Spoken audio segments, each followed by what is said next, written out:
Mike Corkins. Corkins is 5-7 on the year. John 15-7, 1-1 this year, and 2-3 lifetime against San Diego. We'll have the starting lineups and other pregame notes for you after this message. You've probably been hearing a lot of talk lately about gas mileage on new cars. Ole, ole, ole. Ole, ole, ole. It's the water, oh, that makes it ole beer.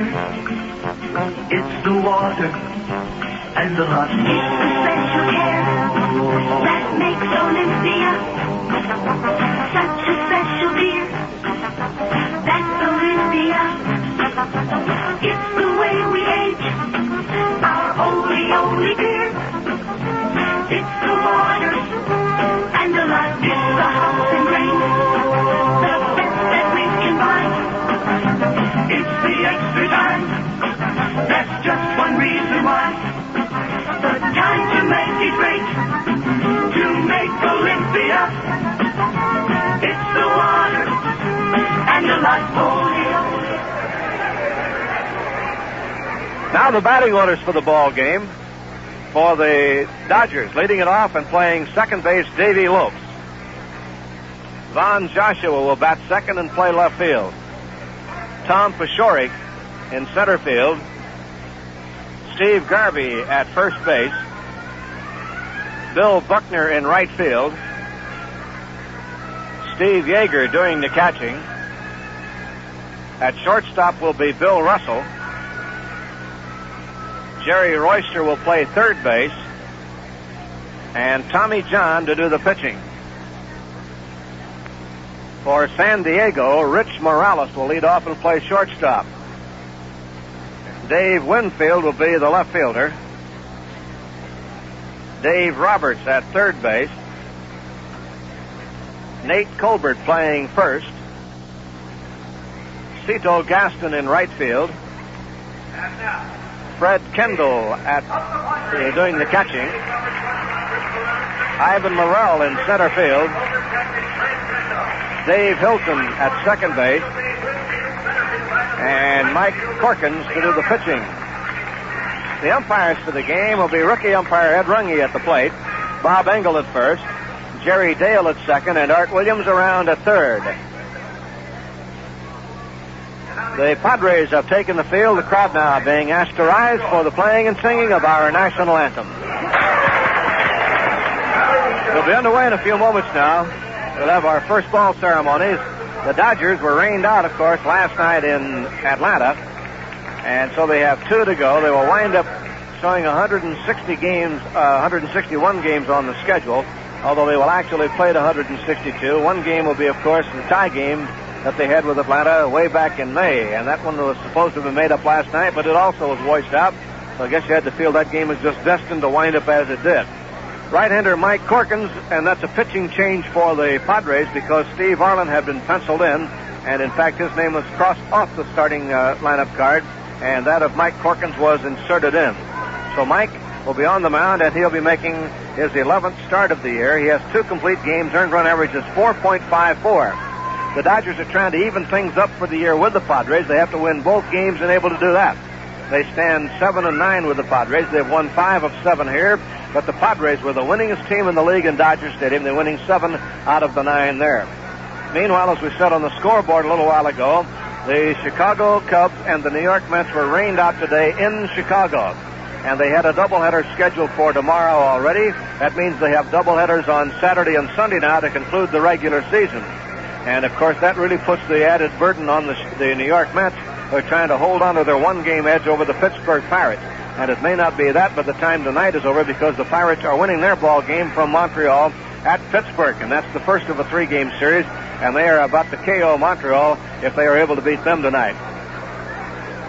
So the importance of the action in Chicago would be the big one. And we'll have doubleheaders tomorrow in Chicago. We had the report now coming over the loudspeaker in the press box that Steve Arlen was suffering with a stiff neck and therefore not able to pitch tonight, so it's Corkins instead. Okay, we're about set. Time to play ball. The Dodgers and the Padres from San Diego Stadium. And now for the play-by-play, here's Vin Scully. Vinny? Thank you, Jerry. Hi, everybody, and a very pleasant good evening to you, wherever you may be. It has come up a beauty here in San Diego, a cloudless sky all day, and a beautiful summer's evening on this 28th of September. Mike Corkins has concluded his warm-ups. Davy Lopes, Von Joshua, and Tommy Peshorek in that order. Davy Lopes hitting .272. It will be worth the life of every infielder tonight to play on this field, and using the word field, you have to put quotes around it. If the city of San Diego wanted to say goodbye to the Padres, they did it today when they allowed the San Diego Chargers to work out this morning. And you can imagine a pro football team, what it did to this baseball field, and the infield is a joke. Davy Lopes takes a strike, 0-1.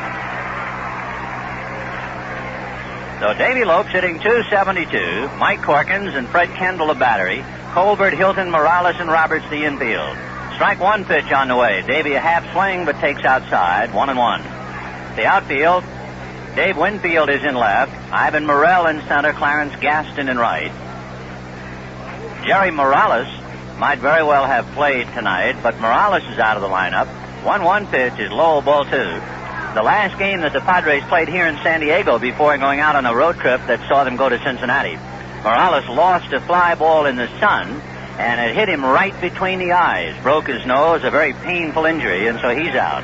Lopes takes inside, ball 3. Johnny Grubb, a great-looking young outfielder with the Padres, who is a strong candidate for Rookie of the Year.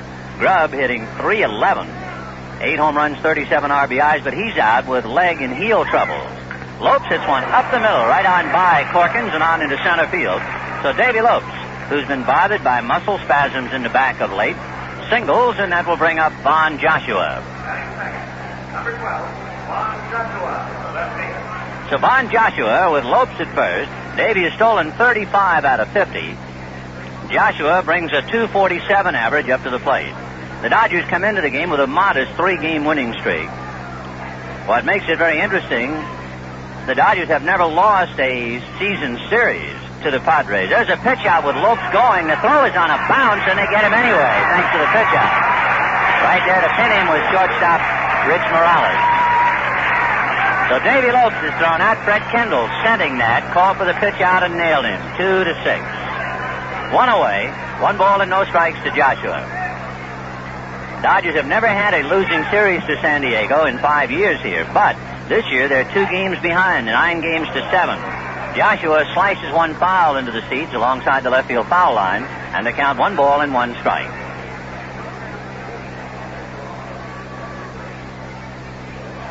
The future of the San Diego Padres is very murky.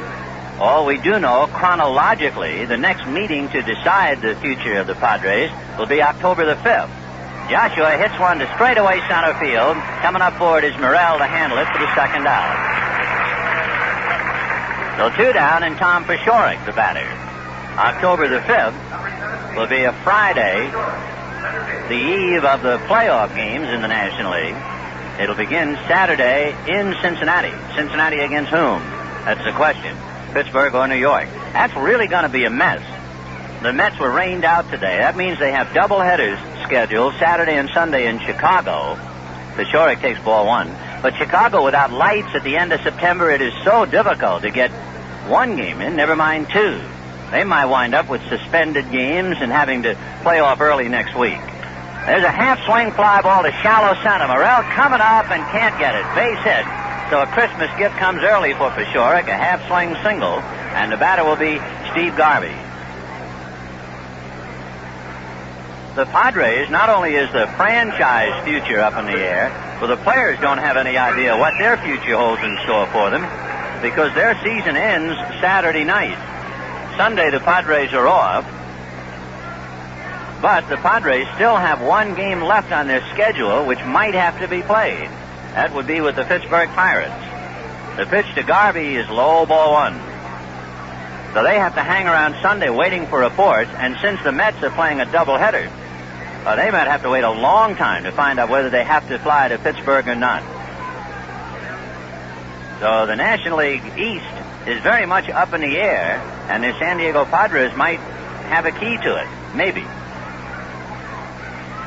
1 ball and no strikes to count to Steve Garvey. Steve hitting .305, 8 home runs, 50 RBIs, coming off a big game against Atlanta. Corkins at the belt. For sure it goes, and it's a nubber up along third base foul, and the count 1-1. So in case you joined us left, Lopes rolled one up the middle for a base hit, was out on a pitch out from Fred Kendall to Rich Morales. Joshua flied to center. Then Pashorek on a half swing blooped a single to center. And here is Garvey in the count 1 ball, 1 strike. On deck, Bill Buckner.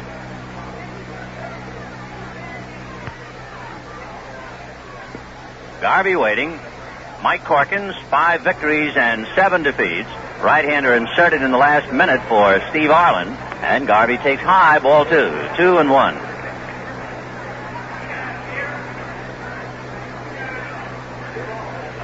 Two and 1 to count to Garvey.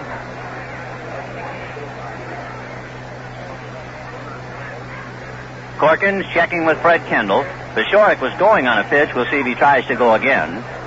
Corkins ready and goes over there. So he thought that Tommy would try to go. 2 balls and 1 strike to count to Steve Garvey. 2 out, first inning, just the start of the ball game. Dodgers have done pretty well here. They've won 5 out of 7. Garvey hits one foul off first out of play. But the Padres knocked the Dodgers from pillar to post in Los Angeles. They took 7 out of 9. The Padres played better ball in Dodger Stadium than any other club in the league. By far. 2 games better than Cincinnati, 2 games better than Houston. They won 5 of 9. The Padres 7 of 9. 2-2 the count. Garvey hits one off the fist, and it's a 1-hopper foul outside of first. So he was properly jammed and cracked the bat. And Steve will have to get another from on-deck hitter Bill Buckner. 2 balls, 2 strikes.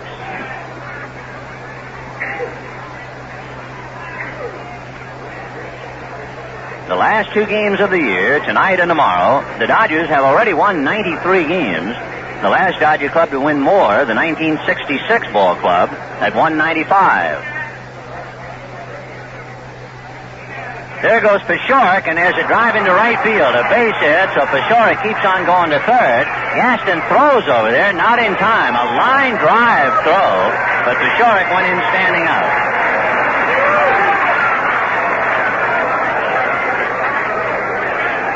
So first and third, the Dodgers with 3 hits in the inning, but they haven't scored yet.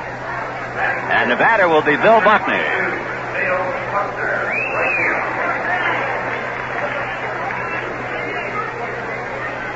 So Lopes, Pashorek, and Garvey have all singled, but the Dodgers still looking for a run.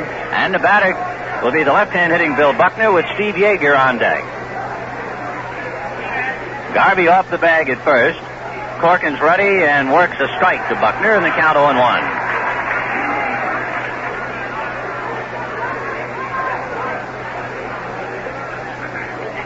Corkins does not have a record with the Dodgers this year or lifetime. Mike has given up 3 hits in the inning, but nothing yet as far as runs. The pitch to Buckner, he checks and is high. 1-1. Ed Runge calling balls and strikes. Bob Engel at first. Jerry Dale at second. Art Williams at third. Jim Gilliam coaching at first. Tommy Lasorda at third. Gilliam at the end of the month will head to Puerto Rico. He'll be managing down there. Lasorda will be heading for the Dominican Republic. Buckner fouls it off. Lasorda will be managing there. So the official National League season might have come to an end for 2 of the Dodger coaches, but they'll pick up again right in the end of October. In fact, for Lasorda, last year, he started managing as he will this year, the last week in October. And if he could win everything as he did last year, his season carries until the 8th of February. Here's the 1-2 pitch. They pitch out. The run is holding, 2-2. So Lasorda will go from one baseball season to another. He'll have about 2 weeks off and then go to the Dominican and have 2 weeks off in February and then go to spring training. So if you are a baseball man, you're really that all year long. 2-2, the count to Bill Buckner. Corkins at the belt. Mike deals. Fastball foul back. No, Bill is still there.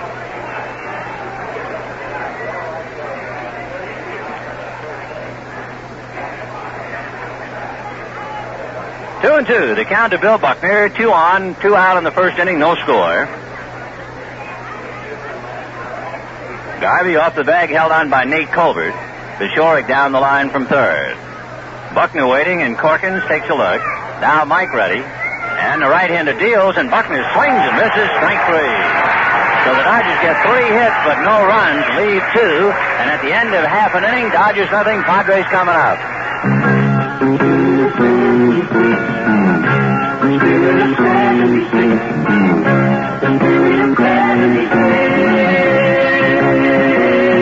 Union 76 dealer Dario Rollery shows the spirit of 76 even to his littlest customers. We have kids with problems all the time with their bicycles, and they're so darn cute. I just hate to turn them down, or they're probably ridden about 3 or 4 miles, and they don't have any money for a flat tire repair or something. Well, we go ahead and take care of it for them. You know, they're just little tiny tots, and they're cute, and little tears in their eyes. So what are you going to do with them? Take care of their problems, because their little problems are major to them.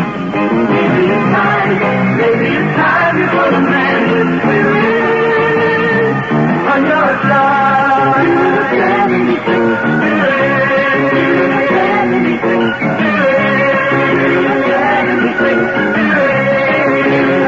76. Bottom of the first inning, the Dodgers failed to score. Will set them defensively. Left-hander Tommy John on the mound, and Steve Yeager behind the plate. An infield of Steve Garvey and Davy Lopes, Bill Russell and Jerry Royster, and an outfield of Von Joshua, Tom Pishoric, and Bill Buckner. Tommy John, who has already exceeded his high in the big leagues when he won his 15. He had won 14 twice in the American League with the Chicago White Sox. Tommy now trying to finish up with a flourish and win his 16th. Tommy is 15-7.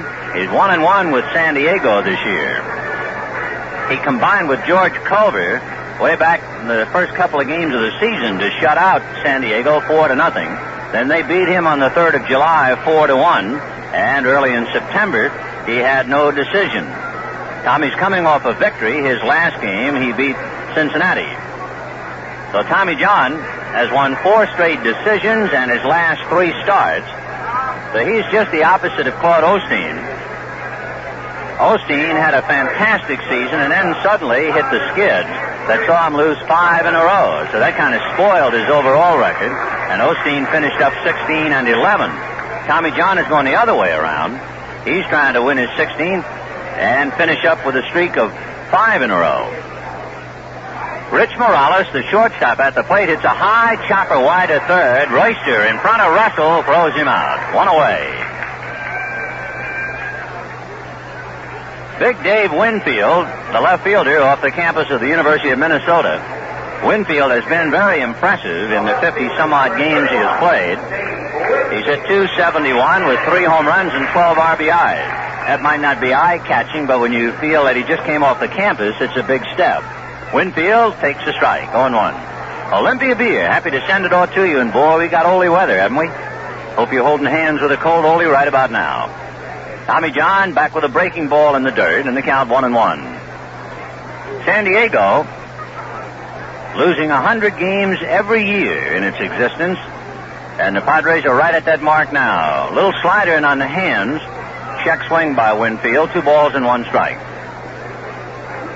The Padres going into this game have won 59 and lost 100. They have 2, maybe 3 games to play. A sinker is in there, gets away from Yeager. They have these 2 at the Dodgers, and as we mentioned, it is very possible they'll have to fly to Pittsburgh. 2-1 the count to Dave Winfield, right-hand hitting left fielder. Tommy John into the windup and delivers. Fastball low and outside, ball 3. On deck, Dave Roberts.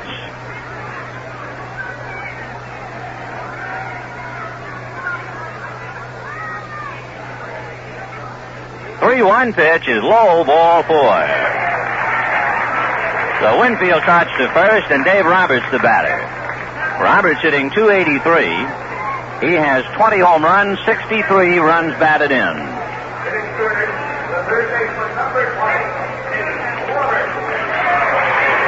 Bob Skinner is coaching at first, and Dave Garcia at third. Don Zimmer has taken himself off the coaching lines, and he's managing from the dugout. Tommy John looks at Winfield. Now works the right hand hitting Roberts inside under the hands. Ball 1. 1-0. Dodgers got 3 hits in the first inning but failed to score. Lopes singled but was thrown out easily when Kendall called for a pitch out. Tommy John's 1-0 pitch. A sinker hits slowly up along third on the chalk and goes foul. So Roberts will come back to try it again. It gives us a chance to repeat what we had mentioned earlier on the pregame show. The Dodgers announced today that they have rehired Walter Alston and his entire coaching staff for the 1974 season. Alston is finishing his 20th year tomorrow night. The Dodger coaching staff consists of Red Adams, Monty Basgall, Jim Gilliam, and Tommy Lasorda.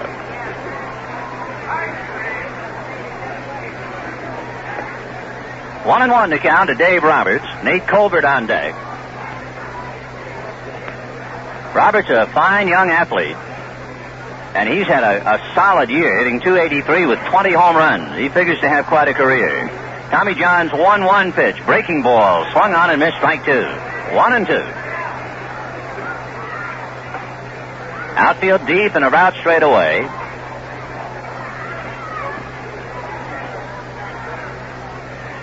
Tommy John at the belt, looks over at Winfield. Double checks him. Now the left-hander comes to the plate, and the breaking ball is low. 2-2.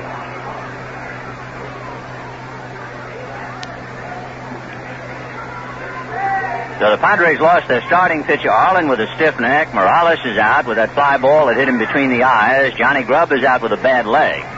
2-2 pitch coming up, and that's a half-swing foul. That thing was by Roberts. He just did get a piece of it. They're still 2-2. 330 down the lines, 370 up the power alleys, 410 to center. It's a reasonably good crowd for tonight. And might not be too bad tomorrow night. Tomorrow night figures, and you might as well put quotes around the word. It figures to be the last Major League Baseball game played in San Diego. 2-2 to count to Dave Roberts. Tommy John at the belt. TJ delivers in the dirt. Short hop by Steve Yeager. 3-2. Well, Tommy John, who is a breaking ball pitcher, has been allowed to keep a baseball that's been in the dirt. Normally, the umpires take a look at that right away, but Runge lets him go with it. Here's the 3-2 pitch. Instead, it's a throw to first. Winfield back to the bag. Tommy plants the left foot. Quickly to his stretch. Winfield goes late. The pitch is hit up along third base. Royster gloves, but he has to throw in a hurry late. Going to third is Winfield, and he makes it. So with Dave Winfield going on the pitch, he went from first to third on an infield single to Jerry Royster. And that'll bring up Nate Colbert with 1 out, runners at first and third.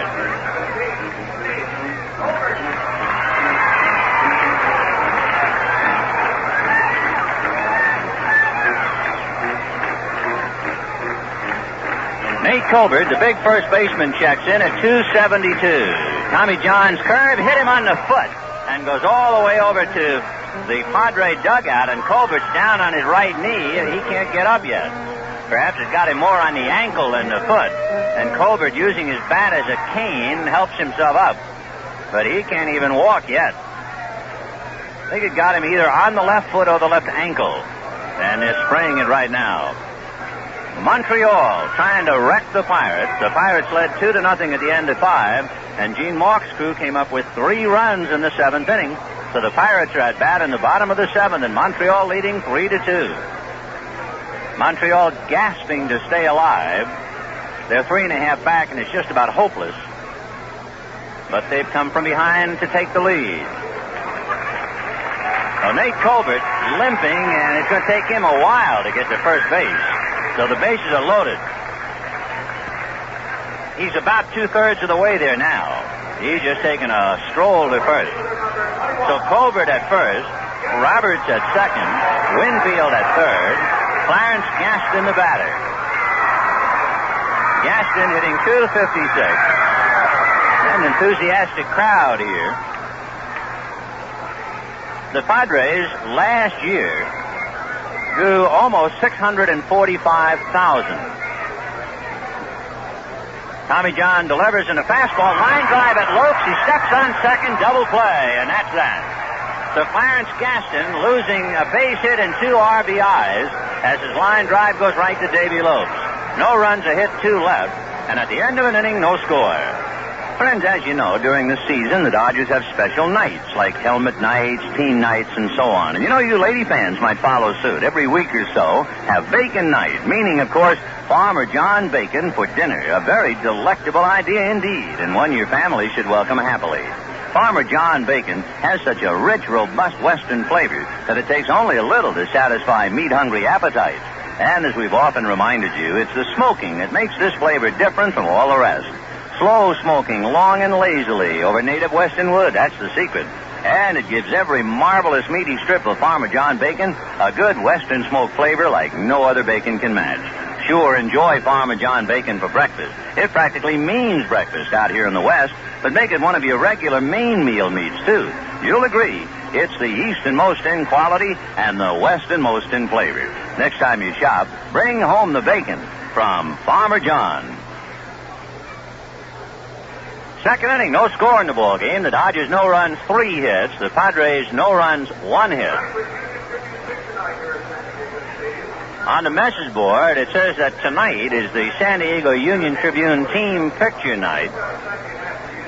Everybody here in attendance received a full-color and autographed team photo of the San Diego Padres, which might very well become a collector's item. Steve Yeager, Bill Russell, and Jerry Royster in that order. They played very hard games, the top and bottom in the National League West for most of the year when the Dodgers rode the crest. Very tough indeed. Steve Yeager hits a bouncer foul over the head of Tommy Lasorda and the count 0-1. There have been 4 shutouts and 5 one-run games. As far as the shutouts, the Dodgers won 3 of them, but San Diego won 4 of the 5 one-run decisions. The pitch to Yeager is high. 1-1 to count to Steve.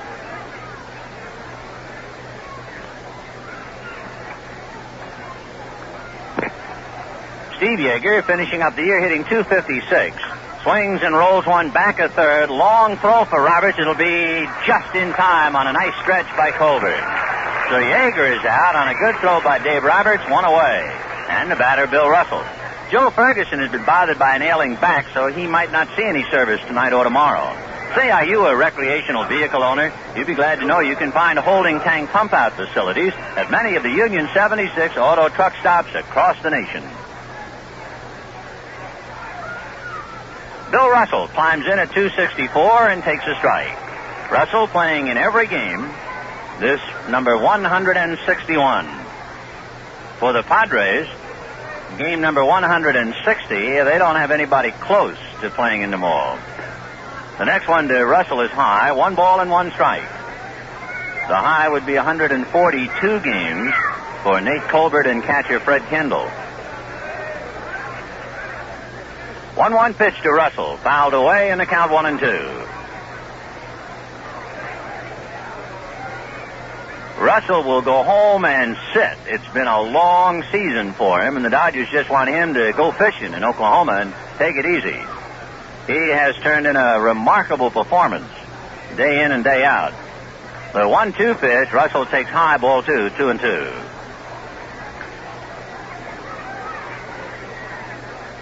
Remember General Wainwright when Corregidor fell during the war, and he was a prisoner for I don't know how long, and they finally sent him back to the United States. Here's the 2-2 pitch. Russell swings and misses, strike 3. Somebody said to the general, "What are you going to do, sir, when you get home?" He said, "When I get home, I'm going to sit in my rocking chair for 6 months. And after 6 months, then I'm going to rock." Well, that's what Russell ought to do after playing just about every inning of every game since opening day, and for that matter, most of spring training.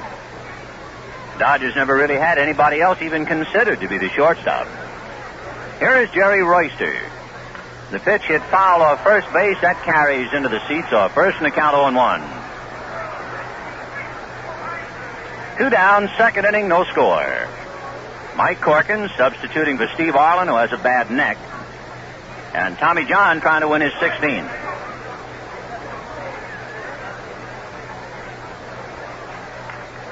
There's a bouncer right back to the box, a lob to first, and that'll do it for Royster. So the Dodgers are gone in order. At the end of an inning and a half, no score. Friends, if You've probably been hearing a lot of talk lately. You know the bank places high value on personal service.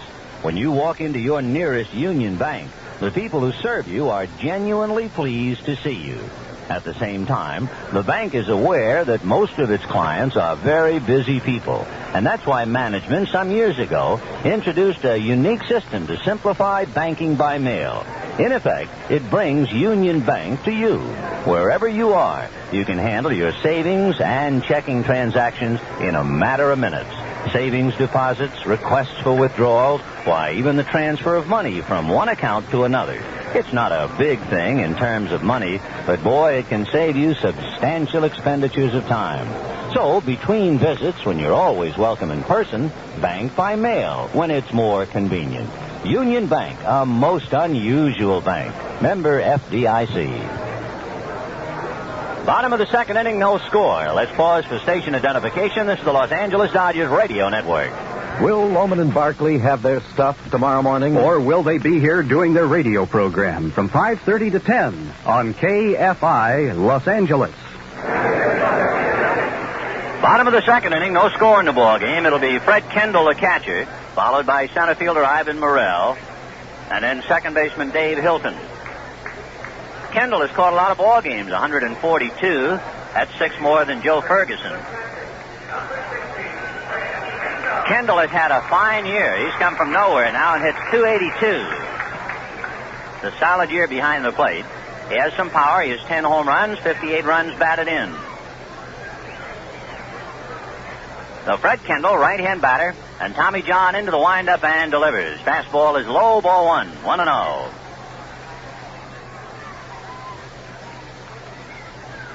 Padres have some stock. They've hit 10 home runs in their last 4 games. The pitch to Kendall, a strike, and the count 1-1.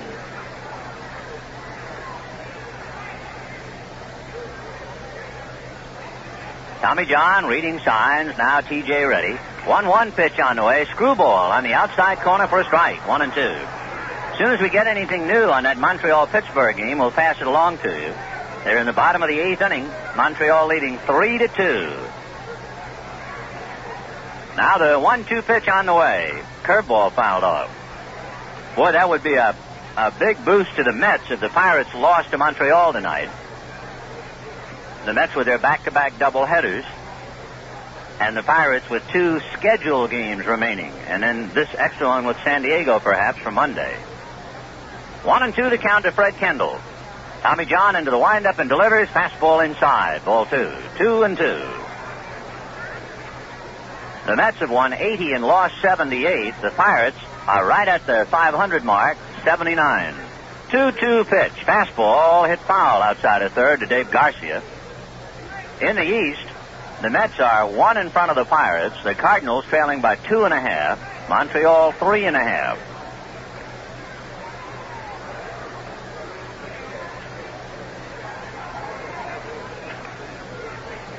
Two and 2 to Kendall. Padres hit in tough luck in the first inning with the bases loaded. There's a shot up the middle. Base hit to center field for Fred Kendall. Tommy John got out of a scrape when Clarence Gaston's line drive was turned into a double play instead of 2 runs. That'll bring up Ivan Morrell. Morrell hitting .216.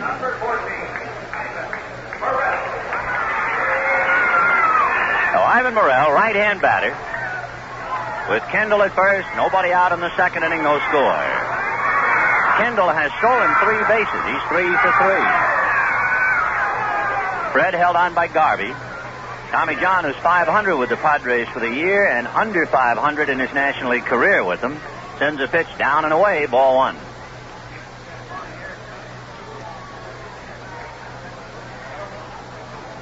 One ball and no strikes to Ivan Morrell.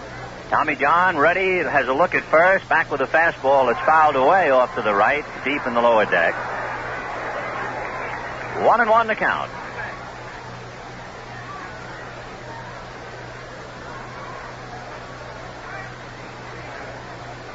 Dodgers have won 7 and lost 7 with the Padres.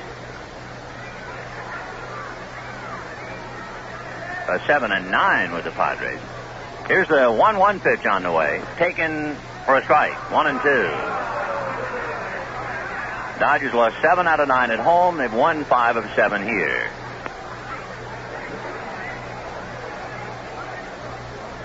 Dodgers against the West are right at the 500 mark on the road. Tommy John's breaking ball is hit to third. Royster goes to Lopes. Lopes goes to Garvey in the dirt wildly. Backed up by Yeager, who makes a skidding grab of it. Throws to Garvey to try and tag Morrell, but Ivan did not make a turn, so he's safely aboard at first.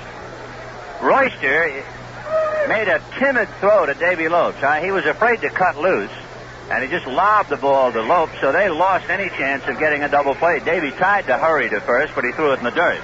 But had Royster fielded the ball and fired to his second baseman, they would have gotten a double play perhaps. 5-4-4s, 1 away. And now here's Dave Hilton, right-hand hitting second baseman. Hilton batting 197. Swings, rolls one foul outside of third. Safe with a full flavor of freshness from pork and pork products. You know the name you can be sure of is Farmer John. Pitcher Mike Corkins on deck. Corkins is a good hitter.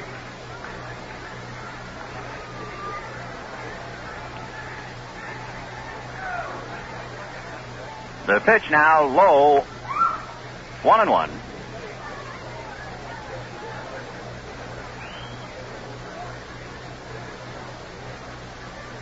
Tommy John checking. No score in the second inning. 1 out. A look at Morrell and then a throw over there to drive Ivan back. Morrell this year has stolen 2 bases. He's 2 for 2. Tommy John at the belt. Now the 1-1 pitch on the way is outside, ball 2. 2-1. Next to the last game. Tomorrow night, the starting pitcher will be young Jeff Zahn, unless he is pressed into service tonight. Here's the 2-1 pitch. High and outside. Hilton started off and held up. Ball 3, 3-1. If Zahn is used tonight, then it would boil down to either Doug Rao and or Greg Shanahan. 3-1 the count to Dave Hilton. Tommy John, a look over at Ivan Morrell, a left-hander with the runner going, delivers a drive to right center. Buckner has a play, however, so Morrell will come back to first base as Bill makes the catch. 2 down, and Mike Corkins coming up. Corkins has hit 3 home runs, 1 of them against the Dodgers. So a good hitting pitcher, Mike Corkins, coming up. He hit 1 at Dodger Stadium.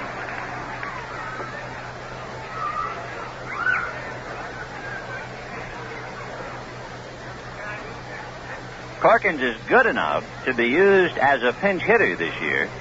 He went 0 for 1 as a pinch hitter. Right-hand batter.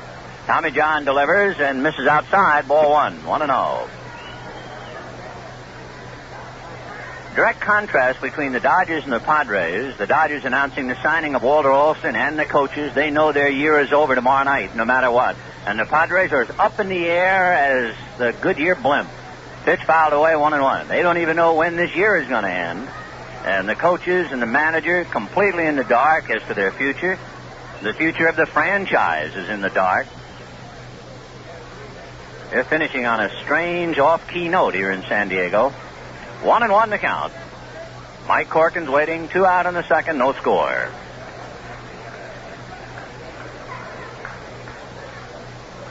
Tommy John ready, a look over at first. The 1-1 pitch, fastball. He's late as he fouled it off, and the count 1-2.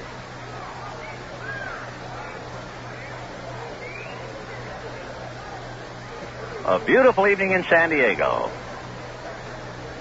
Your mind just goes, you wonder what kind of a night it is in Washington, D.C. 1-2. Well, they're in the bottom of the ninth at Pittsburgh. And the pitch is swung on and missed, strike 3. The Pirates are at bat in the bottom of the ninth, and Montreal trying to really punish them. Montreal 3 and Pittsburgh 2. Meanwhile, here in San Diego, at the end of 2, no score. Well, friends, right now would be a good time to break open a fresh 6-pack of Olympia, the light, refreshing beer made only in Tumwater, Washington. And while that oldie is cooling us off, it sure would be a good time to think back to the Dodger Old Timers Day of 1971. At this rather historic occasion, the 3 Cy Young Award winners of the Dodgers were reunited. Don Newcombe, who won the first Cy Young Award in 1956. Don Drysdale, the 1962 winner, and the great Sandy Koufax, 3-time winner in 1963, 65, and 66. It's a fitting tribute to the great pitching the Dodgers have had when you realize that these 3 Dodger pitching greats have won the Cy Young Award 5 times out of the 17 years it's been awarded. And what better way to toast Dodger pitching greats than with Olympia beer? Olympia beer, made only with the best of the hops and the choicest malting barley, and brewed with the pure artesian well water found only in Tumwater, Washington. Olympia. 2 innings are in the books, no score. The Dodgers no runs, 3 hits. Padres no runs, 2 hits, and for more play-by-play, here's Jerry Doggett. All right, Vinny, it'll be Tommy John to start it off. Tommy, hitting .208 on the year, has 15 hits and 7 runs batted in. John, Lopes, and Joshua, the way the Dodgers come on in the 3rd inning. All right, Tommy John coming up.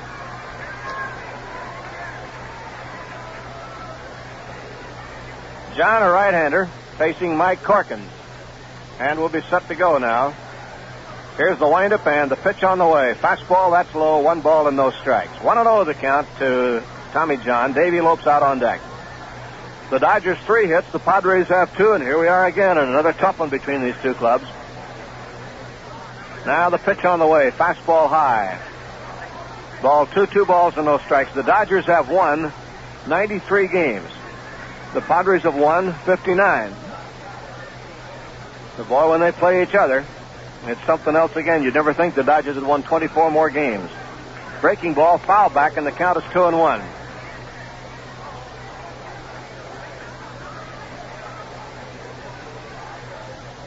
Two and 1 the count. 2 balls and a strike. Now Corkins into the windup, and a bouncing ball hit the shortstop. Morales waits for it, goes up in the air for a high hop, and throws him out 1 away. So 1 down now, and the batter will be Davey Lopes. Lopes singled to center in the 1st inning, and then was out trying to steal.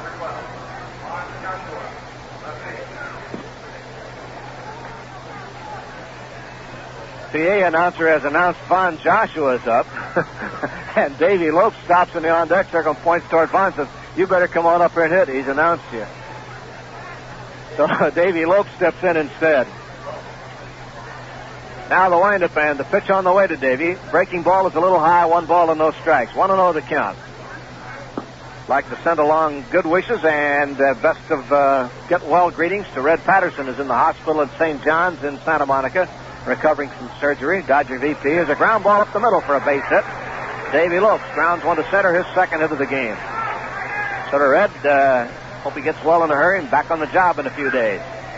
Red had some surgery and he's getting patched up and he's all right. Here's Joshua at bat, fly to center field. Vaughn flied out, first time up, hitting .247, 1 home run and 16 runs batted in. Runner on first, Lopes, if he tries to steal this time. Thrown out the last time he tried to go. Throw over there from Corkins, tag put on him too late. Davey has stolen 35 out of 50. That's a pretty good percentage for his first year. Davey's had a fine year. Converted outfielder, playing second base, doing a good job. Now the look, and here's the pitch. Ground ball to right field, base hit. Lopes around second, headed for third. Gaston up, throws across the infield cutoff, and runners at first and third for the Dodgers with 1 out here in the 3rd inning. Joshua, ground single to right. Tommy Pashori coming on, blooped a single to center field his first time up. You know, the competitive edge in business may well depend on your banking decisions. Have Union Bank on your side. Meeting at the mound for the moment now. Colbert comes over to have a talk with the pitcher Corkins. Kendall goes out. Morales, who was there for a moment at shortstop, goes back. And Pashoric, the batter, hitting .257.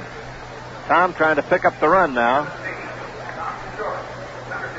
Tom has 13 RBIs on the year in 187 trips to the plate.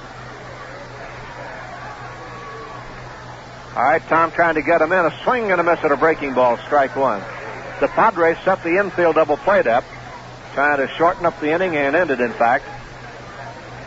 Cut off a possible score by the Dodgers. Lopes on third, Joshua on first here in the 3rd inning. One out as John grounded out to open the inning. Corkins set again. The look over, and now the pitch. Ground ball hit to third deep. Along the line, Roberts down to second base in time for one there. Throw to first way off the mark. That'll carry into the dugout if Pashoric will be awarded second base. Roberts threw to second, and then Hilton made a bad play. He had no play because Joshua had come in to take him out of the play, but he threw anyway and threw it away, and he draws an error. So Pashoric is on the force out and goes to second on the error. The Dodgers get a run and lead 1-0. Joshua is out from Roberts down to Hilton. And now the batter, Steve Garvey, single to right his last time up. Garvey's had a pretty good RBI percentage this year. Steve has knocked in 50 runs with 344 at-bats. The best RBI percentage among regular players would be Joe Ferguson. Here's a breaking ball inside. But overall, it would go to Kenny McMullen, who has 18 RBIs and 85 at-bats, and that figures out to a .212 RBI percentage, which is very high. All right, Corkins working. Pashoric on second. Garvey trying to get him home. 0-1 pitch on the way. Breaking ball bounced foul at third. Lasorda over to make a lunge and a one-hand play. Gets a round of applause as he fires it back. 1-2 count. Now the pitch. Ground ball to shortstop. Morales comes in for it, makes his play in time. Garvey out to retire the side. But the Dodgers get a run on 2 hits. There was an error, and they leave a man. And the score at the end of 2.5 innings of play, Dodgers 1, Padres nothing. The better the mileage you get with Union 76 gasoline, the better you like your Union 76 dealer. So here are a few tips on how to get the most out of a gallon of gas. How about starting a cold engine? Well, it doesn't pay to let it idle unnecessarily.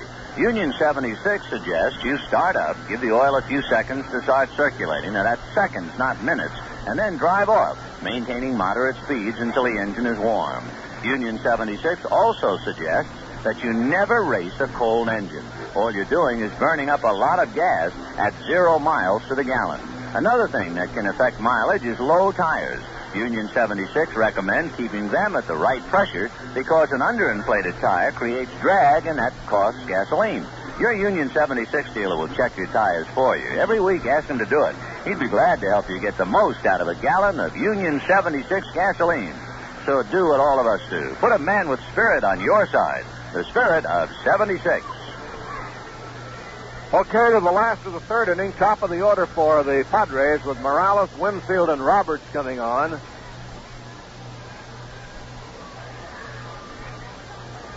Morales grounded to third his first time up. Final score in the American League, Texas beat Kansas City 5-4. Bibby the winner, and Little was the loser.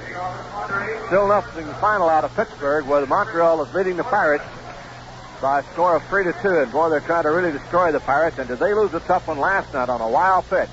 That's the way they lost the playoff game last year, the final playoff game to the Reds. And a wild pitch beat them last night by Chris Zachary. Fastball comes down low and away. 1 ball and no strikes. The teams in the East have really been scrambling around personnel-wise. You remember the other night that a Miller came in to pitch for the New York Mets. That's our old friend Bob. He's been around. I'll tell you one thing. He's moved around several places this year, and he winds up in New York trying to help them into the pennant. Now the pitch on the way. Off speed, and it's a little low for a ball. 2-1. Chris Zachary's been around a while. It seems like he was with Houston for a while, a long time ago. The wild pitch to run home last night. 2-1 pitch. High bouncer, wide of first base. Garvey coming for it. He'll feed back to John, covering in time. Tommy stumbles at the bag, but he makes the play. So Morales is out. Garvey to John, who had to come over and cover. 1 away, and here's Dave Winfield at bat. He walked his last time up. In that game last night, I don't know whether you read it or not, they were trying to walk Bob Boone, San Diego boy playing with Philadelphia, and Zachary got it too close to the plate, and Boone singled to center field, and that set the runner from second over to third, and that's what set it up, because a couple of pitches later, then Zachary wild pitched the run home, and the Phillies beat the Pirates last night, a real crusher. Here's a pop-up in shallow center. Out goes Davey Lope. Davey there to make the catch, and we have 2 away. So Winfield pops up 2 down, and Dave Roberts coming on. But in case you missed it today, the Cubs and the Mets were supposed to play in Chicago. They were rained out. They have had a doubleheader set for tomorrow already, so that will be played tomorrow, and then they will have to play another doubleheader on Sunday. So the Mets have 4 games left in 2 days in Chicago. And, of course, with the weather bad today, you can't tell what's liable to happen the next 2 days. So they may not wind up the season on Sunday. The Padres might have to wait another day before they go back to the East. And then wouldn't it be something if the Eastern Division wound up in a tie, they'd have another 1-game playoff. They might go to the middle of next week. There's a curveball on a high chopper out toward Lopes. He has to come fast for it, and his play is too late. Roberts gets his second infield chopper. Boy, he's getting to be a master at chopping that ball down into the ground. He beat one out in the first inning, and now he beats one out here in the third. A high chopper toward Lopes. Here's Nate Colbert, hit on the foot by a pitch by Tommy John last time up. Well, it's all over. Montreal beat Pittsburgh 3-2. Marshall was the winner, and Ellis was the loser. And, boy, don't you know, the Mets really appreciate that. And the Expos have technically stayed alive, but, boy, they're just barely hanging on. Here's a swing of the foul tip away, and it is strike one. The Expos now are 3 games out. They have 2 to play. The best they can hope for is a tie. They have won 78. If they'd win 2, they'd win 80.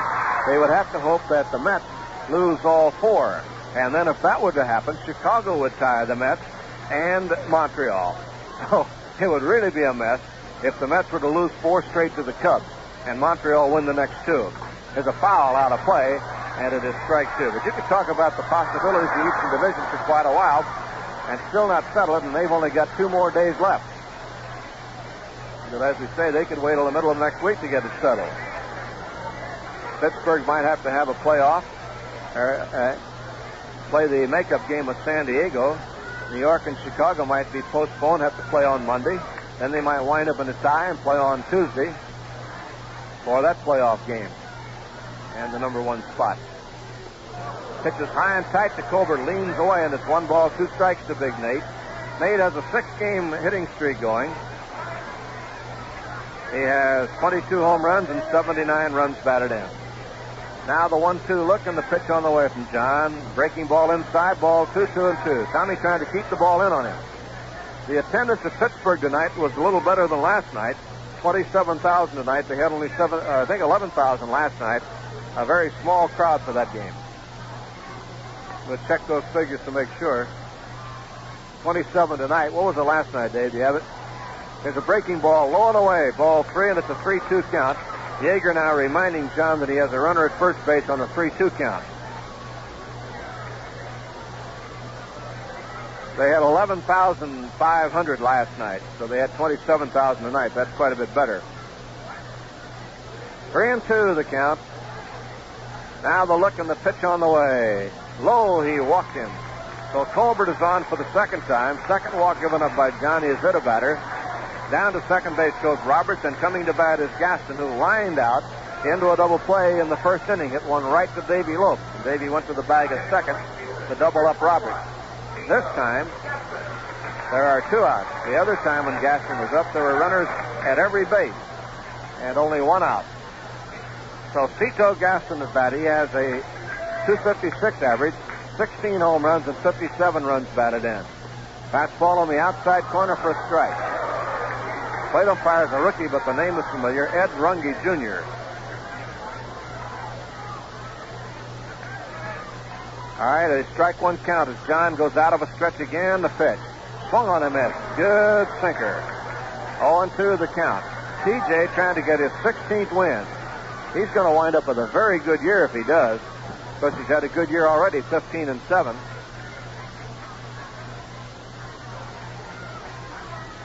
Now the look, and here's the pitch. Breaking ball is a little low, 1 ball and 2 strikes. Messersmith is through for the year, 14-10. Osteen 16-11. Sutton is 18-10, and John could be 16-7 and have the best percentage on the staff. So he's had a fine year. Now the pitch on the way. Low and outside for a ball, and the count goes to 2-2.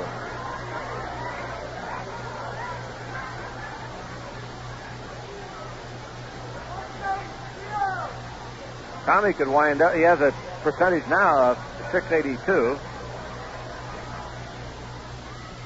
Now the pitch on the way, outside for the ball, and the count goes 3-2. So he has a full count.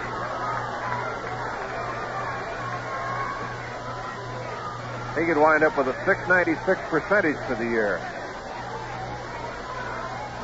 And that ain't too bad. All right, a full count. Runners on, ready to go. And John whirls to fake Roberts back at second with no one covering. So Roberts darts back to the bag. 3-2 count. Now the pitch on the way to Gaston. Struck him out. Good sinker. And down goes Gaston to retire the side. John gets his second strikeout. And they're all gone. No runs and a hit. And the Padres leave 2. The score at the end of 3 innings of play. Dodgers 1 and San Diego nothing. You see all the fans devouring Farmer John Dodger dogs at the ballpark, and you say to yourself, what's more fun than a hot dog? But there's also a serious side to hot dogs, the inside. What's inside is what's different among hot dogs, wieners, and franks. Consider Farmer John wieners and Farmer John Dodger dogs. The big 10 inches sold as Farmer John extra long wieners in your store. These are made with fresh, lean, homegrown beef and finest, freshest eastern corn-fed pork. Every ounce of the meat is from appetizing table quality cuts, such as you buy in the fresh meat department. Farmer John uses no meat byproducts, nor does he add fillers like cereal and soy flour. All the seasonings are natural herbs and spices. And the good western flavor of Farmer John wieners comes from real smoke from native western wood, not from smoke flavoring like some people use. So outside, hot dogs may look alike. But inside, it's a different story. Make sure the label on the package says Farmer John Meat Wieners.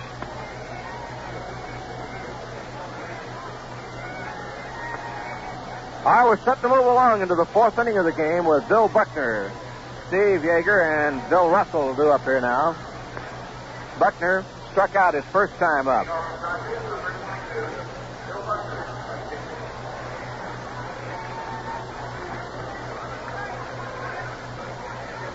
So Billy Buckner stepping in. Right-hander Mike Corkin set to go to him here in the 4th inning. Now the windup and the pitch on the way. Ground ball hit to first base off Colbert's glove into right field down the line. Gaston over at the line to pick it up and brings it back in, and Buckner is on. Will score it as a base hit. So Buckner singles past Colbert down the right field line. That is hit number 6 for the Dodgers, and it brings to bat Steve Yeager, who's rounded to third his last time up. We were talking about Tommy John and his winning percentage. If he wins tonight, he would have a .696 percentage. If he loses, he'd drop to .652. But he would still have the best winning percentage on the staff. Don Sutton is at .643, Osteen .593, and Messersmith .583. All right, Buckner away from first. Now the pitch on the way. Swung on a miss. A good hard slider. No balls, 1 strike to Yeager. Yeager, Russell, and Royster. Good crowd on hand tonight here in San Diego. Boy, a fine turnout to see the game. Should be over 10,000, it appears. The Dodgers drew their smallest crowd of the year in Atlanta, the second game there. Yeager swings at a breaking ball. He was fooled. He dropped his bat. Corkins took a little off that time. Yeager, of course, hasn't played a lot this year. He's had only 125 at bats. So he really hasn't had too much of a chance to figure out the pitching in the league. And, of course, this is his first full year. So for Steve, it's been trying times, and he's done a good job. He's hitting .256. There's a high fly ball to center field. Coming up fast forward is Morrell. He's there now and makes the catch for the out. So Yeager pops out to center, 1 away, and the batter will be Russell. The Dodgers are high on Yeager. They really like him. And Alston particularly says he gives you some stock. He's a real bulldog behind the plate. And it looks like he's getting to be a better hitter. If Steve were to play all the time and hit .256, they would really be satisfied. And he might get more and more of a chance. Here's the pitch on the way. Swing and a miss, strike 1. If he does get more and more of a chance, it means, of course, that Ferguson will play more and more in the outfield. And Joe is a very good outfielder. So the Dodgers are fortunate to have 2 young catchers of good ability, and one of them can play in the outfield to boot. So that's really a plus. And they're both in their first year. All right, strike 1 count to Russell. Throw to first, Buckner gets back.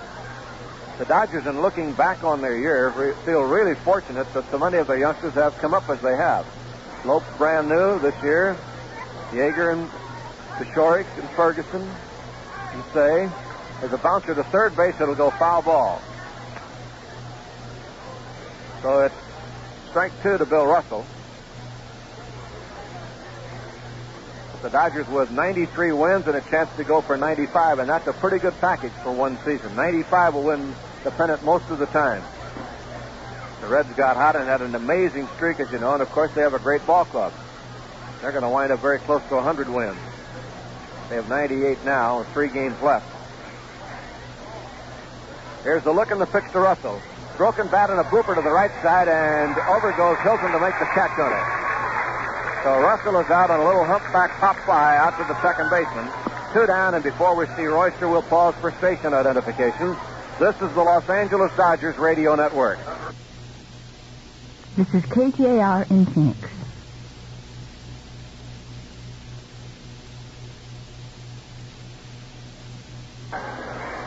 Royster at 182 grounded out his first time up. Young infielder getting a chance to play here in the last couple of games. Throw to first base, very close. Buckner back with a hand, and he's called safe for first base umpire Engel. So Billy just did get back. On the scoreboard at Cincinnati, they're in the 13th inning, all tied up at 3-3. The folks are getting their money's worth there tonight. Royster takes a curved strike, 0-2. The pitchers now are Bainey and McMahon. It was Bainey, of course, who won the pennant clinching ball game for Cincinnati last Monday against San Diego.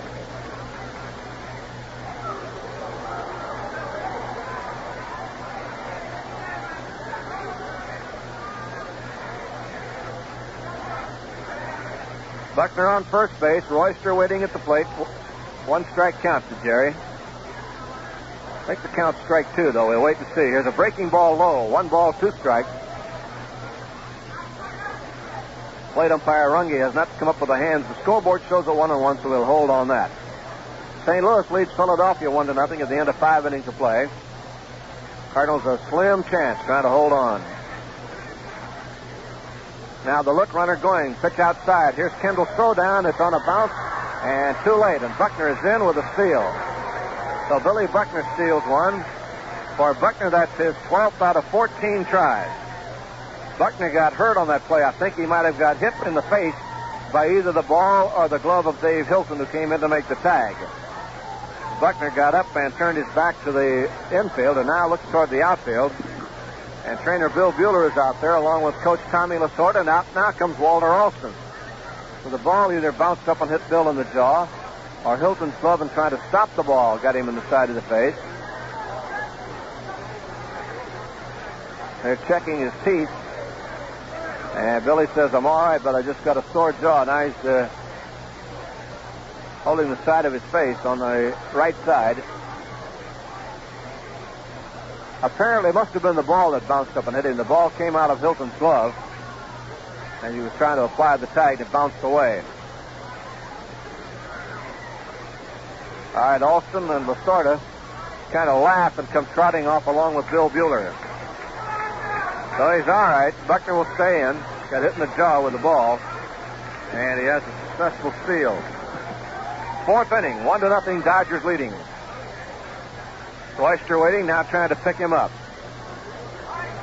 Jerry has 2 RBIs for his major league career thus far. 2-1 count.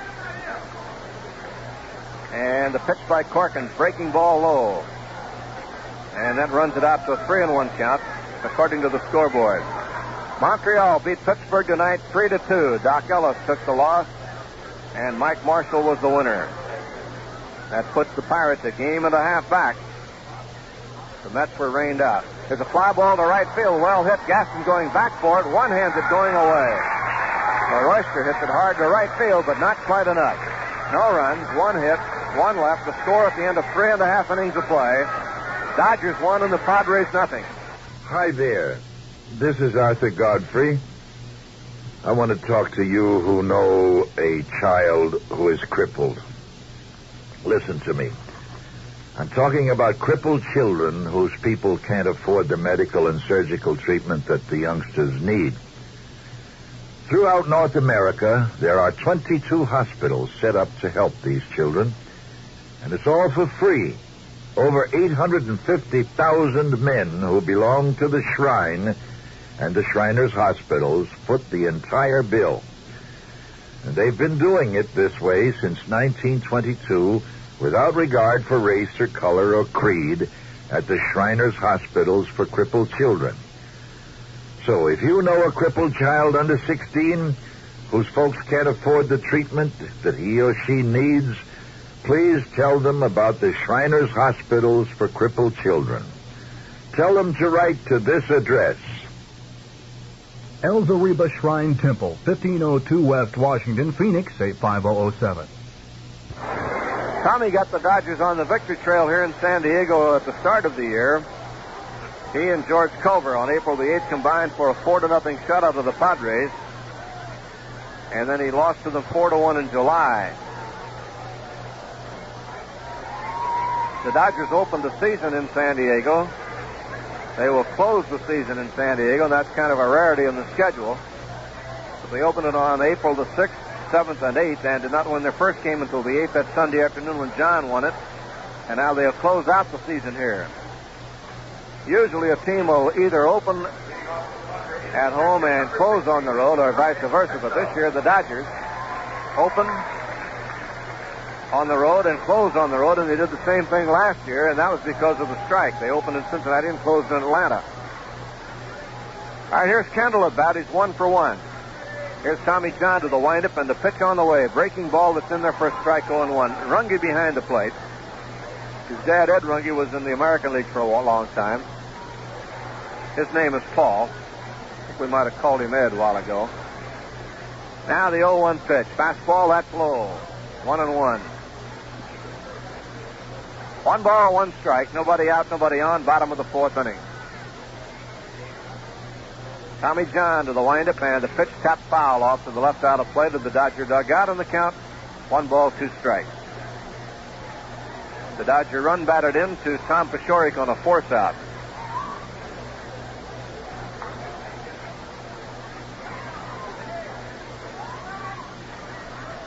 Here's TJ's windup and pitch. Curve that's a little high for a ball, and the count goes 2-2. 2 balls, 2 strikes to Jerry Kendall. He's done a good job hitting .282. 10 home runs and 58 runs batted in. There's a drive to center field coming up as Paciorek. He's got it. Chest high. Hard hit ball by Kendall. He hit it right on the button. Line to center. 1 away, and the batter will be Ivan Morrell. Morrell has on a 4th play, his first time up, batting .216. Olympia Bears sending you the action from San Diego Stadium. 1 more to go on the schedule. The Dodgers trying to win their 94th game here tonight. Here's the windup and the pitch on the way. In for a strike. Good fastball around the belt. 0-1 to Morrell, a right-hand batter. Second baseman Dave Hilton is out on deck. Now the 0-1 pitch on the way. Low outside for a ball, 1-1. The infield and the outfield grass pretty well chewed up from football. The Chargers worked out here this morning. There's a curve swung on in this, and it is strike 2, 1-2. And they've played several games here, of course, and the field is beginning to show it. The effects of the football games that have been played here in the workout. The swing and a miss. Morrell goes down on strikes on a curveball. TJ gets his 3rd strikeout of the game. Dave Hilton will be the batter now. Hilton, slide out to right field his first time up. Dave Hilton. Now the windup by John and the pitch on the way. Hilton a swing and a foul tip at the plate, strike 1. 0-1 the count. No balls, 1 strike. John down to get a new ball from the plate umpire.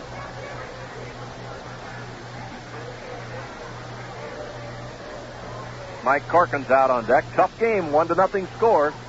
Dodgers over the Padres. The run came in the 3rd inning. Now the windup and John's pitch on the way. Fly ball to left center field, going to drop for a base hit. Paciorek over to cut it off, and Hilton is on with a solid single to left center. That is hit number 4, and it brings to bat the pitcher, Mike Corkins. Mike struck out his first time up, but he's a pretty good hitter. Corkins hitting .167, has a home run this year. In fact, he has 3 home runs this year, 6 hits, 3 homers, and 5 RBIs.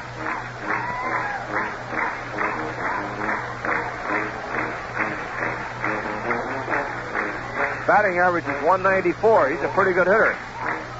Curveball is inside. 1 ball, no strike. Ball got away from Yeager, but no advance by Hilton.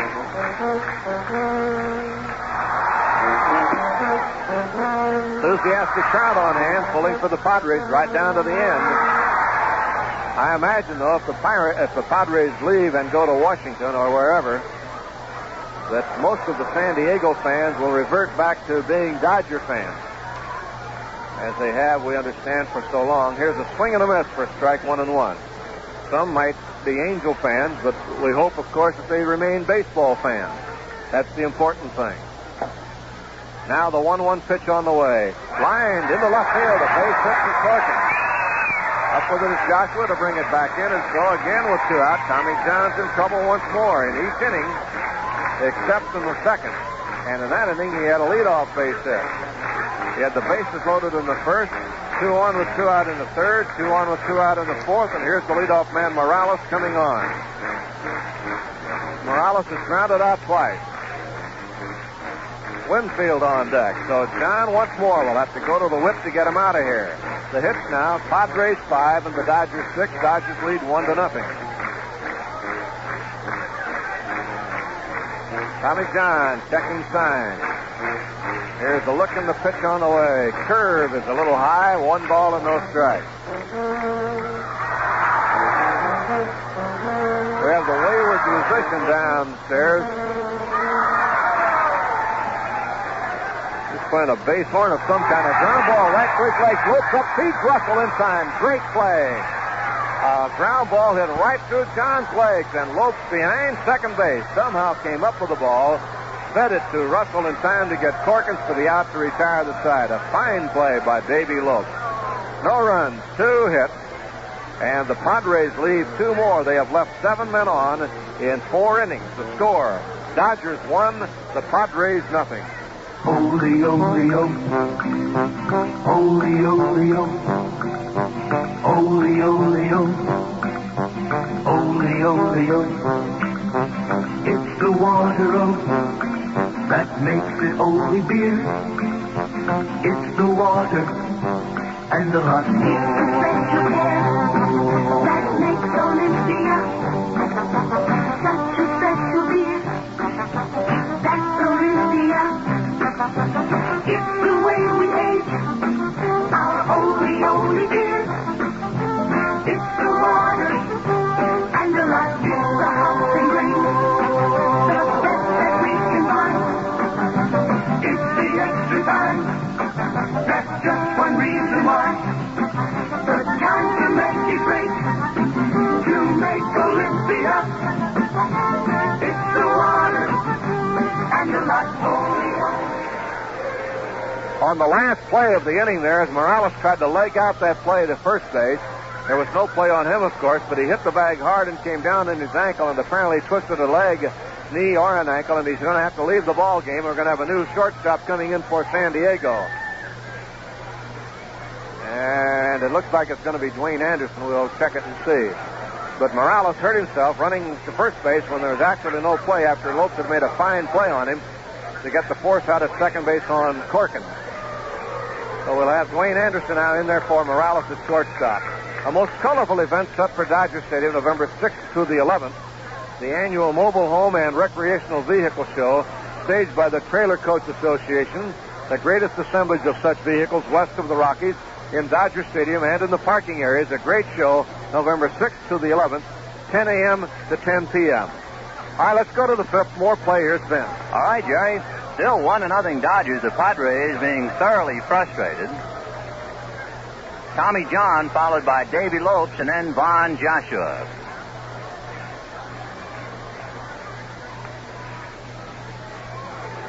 Mike Corkins delivers and Tommy John fouls it away 0-1. So Dwayne Anderson picking up for the injured Morales.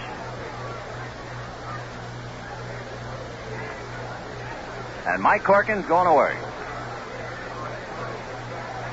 Now the right-hander comes back and Tommy backs away, but it's a strike in the count 0-2. No balls and 2 strikes to Tommy John. He'll be followed by Davy Lopes and then Von Joshua. The Dodgers 1 run on a half a dozen hits. The Padres no runs, 5 hits. Tommy bounces one up along third. Foul ball. Roberts throws him out, but they'll have to do it over again. So Tommy comes back, no balls, 2 strikes. Padres hitting in very tough luck. With the bases loaded in the first inning, Gaston drilled one at Davy Lopes, who stepped on second base for a double play, and they left 2. And in the fourth inning, Morales drilled one up the middle. It looked like it was going to go through, and Lopes was able to come up with it and feed Russell for the fourth. So the Padres have left 7 men in 4 innings. 0-2 the count. Mike Corkins into the windup and delivers, and he missed inside with a change. Ball 1, 1-2.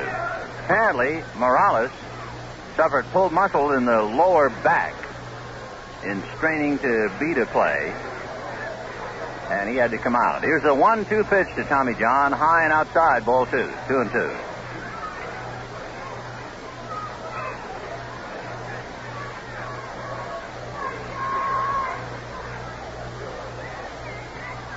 Corkins checking signs. Tommy John waiting.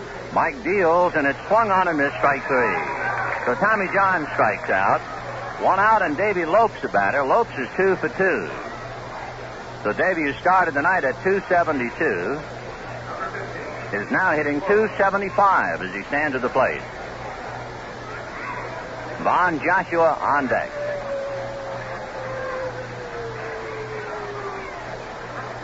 Corkins into the windup. Mike ready and delivers, and it's punched foul off to the right of the plate, out of play. 0-1. 1-0 Dodgers. We're in the 5th inning. The Dodgers scoring in the 3rd. A couple of base hits and an error. Got the run over.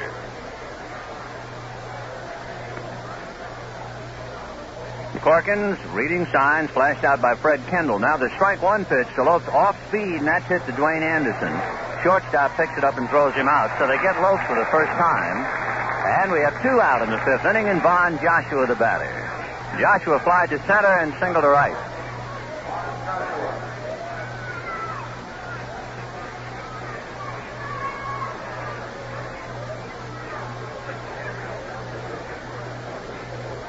So Von Joshua at the plate. Tom Pashorek on deck. 2 out, 5th inning, 1-0 Dodgers. Corkins into the windup. Mike deals, and the fastball is high. Ball 1, 1-0.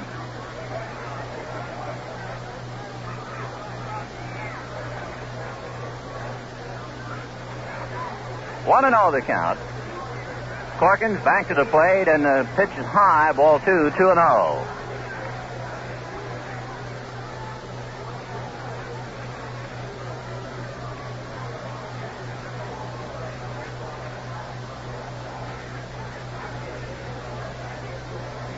The 2-0 pitch to Joshua is belted to right field. That should go all the way up into the seats. So Von Joshua really kissed one upstairs, and Joshua touching them all. That's his 2nd home run, his 17th RBI, and the Dodgers lead 2-0. And boy, he really drilled it.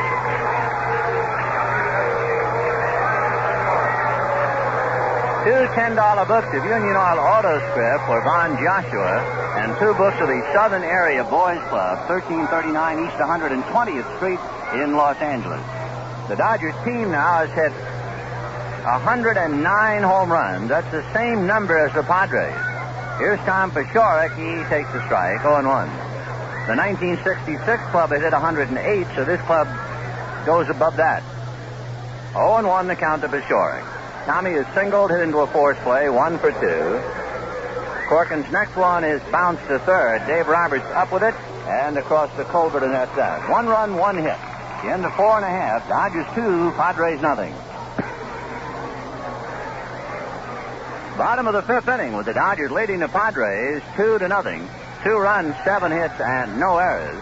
Padres no runs, 5 hits, and 1 error. Tommy John trying to win his 16th. Tommy has never won more than 14, and of course his last time out was 15, so now he's reaching up another notch. Dave Winfield, Dave Roberts, and Nate Colbert in that order. Winfield has walked and popped up. Roberts has 2 infield hits, and Colbert has been hit by a pitch and walked.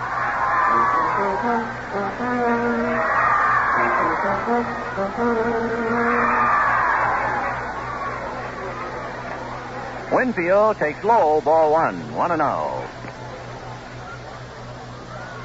Tommy John, both feet on the rubber, looks down to get a sign. Now TJ delivers fastball. That's low, ball 2, 2-0.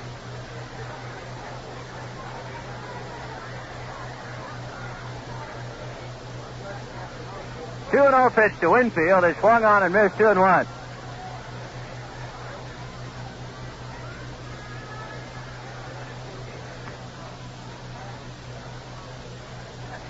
Two and 1 to count to Winfield. Tommy John ready and delivers, and the pitch missed again. Ball 3. 3-1.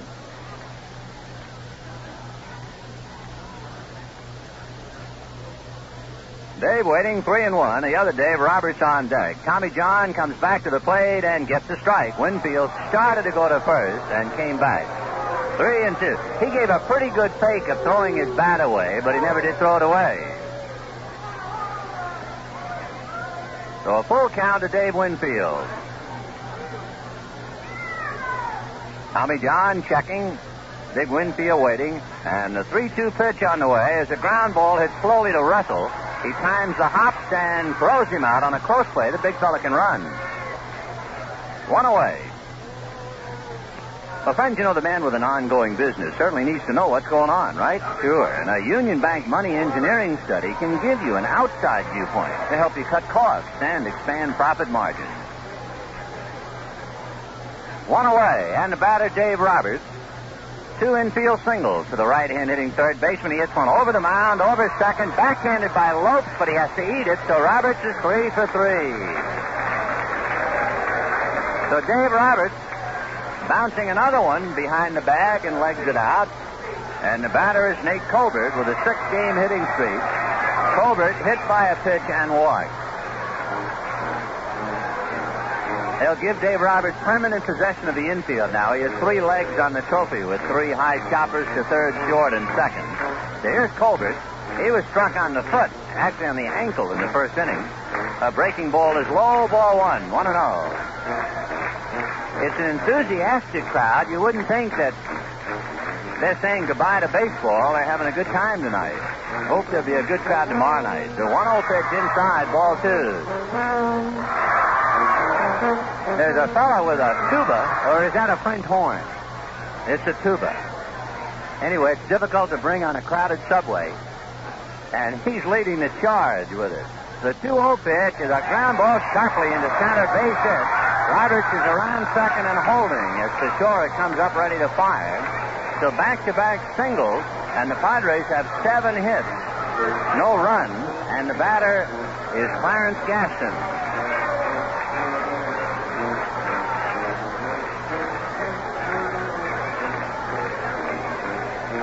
Clarence Gaston lined into a double play. He really hit in tough luck because he hit the ball hard and struck out. So the right-hand hitting right fielder is 0 for 2. Dodgers leading 2-0, but the lead is in jeopardy here with 1 out. Tommy Reddy serves a breaking ball hit just foul, inches outside of third and down the line. Down in the Dodger bullpen, Charlie Huff throwing knuckleballs, getting ready in case they need him.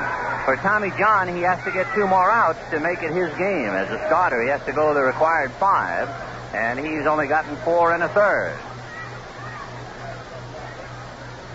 Clarence Gaston with Fred Kendall to follow.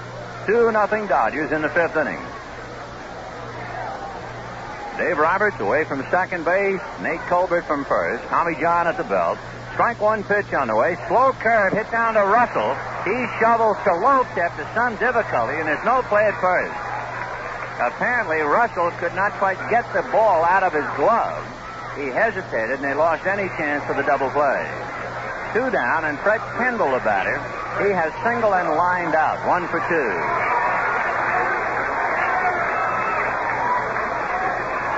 So fourth place, 6-4, and the Padres first and third, 2 out in the 5th. Dodgers leading 2-0. Kendall 1 for 2, right-hand hitting catcher, batting .283. Dave Roberts walking down the line from third. Clarence Gaston away from first. Tommy John delivers. Breaking ball in the dirt. Yeager on his knees to block it. 1 ball, no strike. Kendall has a look at Dave Garcia coaching at third. 1-0 to count. Dodgers scored a run in the 3rd and 1 more in the 5th on the home run by Von Joshua. Tommy John's 1-0 pitch outside, ball 2. On deck, right-hand hitting center fielder Ivan Morrell. 2-0 the count.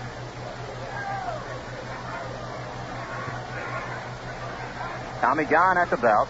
Now the 2-0 pitch, fastball on the outside corner for a strike. 2-1.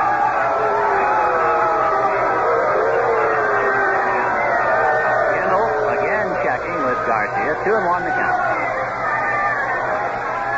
Tommy John checks his runners. Now the 2-1 pitch, fastball, line drive into center, base hit. 1 run is over. Stopping at second is Gaston. So the Dodger lead is now 2-1, and with 2 down, the batter will be Ivan Morrell. Tommy John has pitched a charmed 4 2/3.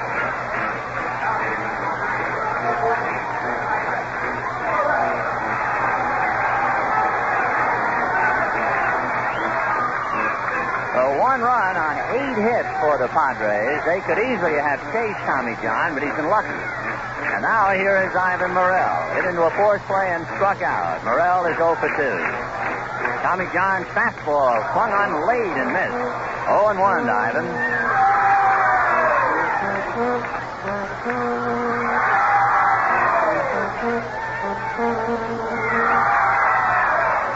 0-1 to count.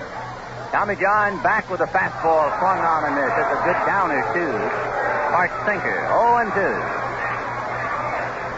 So 3 more hits in the inning. Padres have 1 run, 8 hits, and they've left 7. They've got 2 men on here. Tommy John ready in the strike 2 pitch to Morrell. Breaking ball, hit foul outside of third, so Ivan is still there 0-2. Charlie Huff going in the bullpen just in case. Dodgers 2 runs, 7 hits. Padres 1 run, 8 hits, 1 error, and several line drives.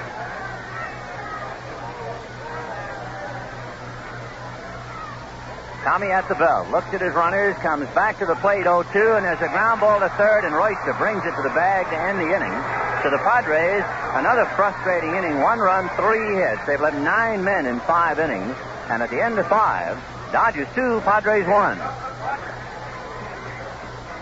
6th inning, the Dodgers 2 runs, 7 hits. The Padres 1 run, 8 hits, and 1 error.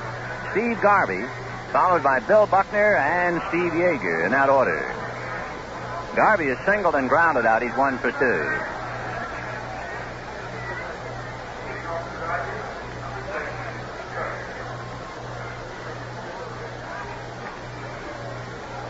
Mike Corkins very much in the ballgame. The Dodgers leading 2-1. And Garvey waiting for Corkins, who's on the grass, or what's left of it, behind the mound. Mike back up on top.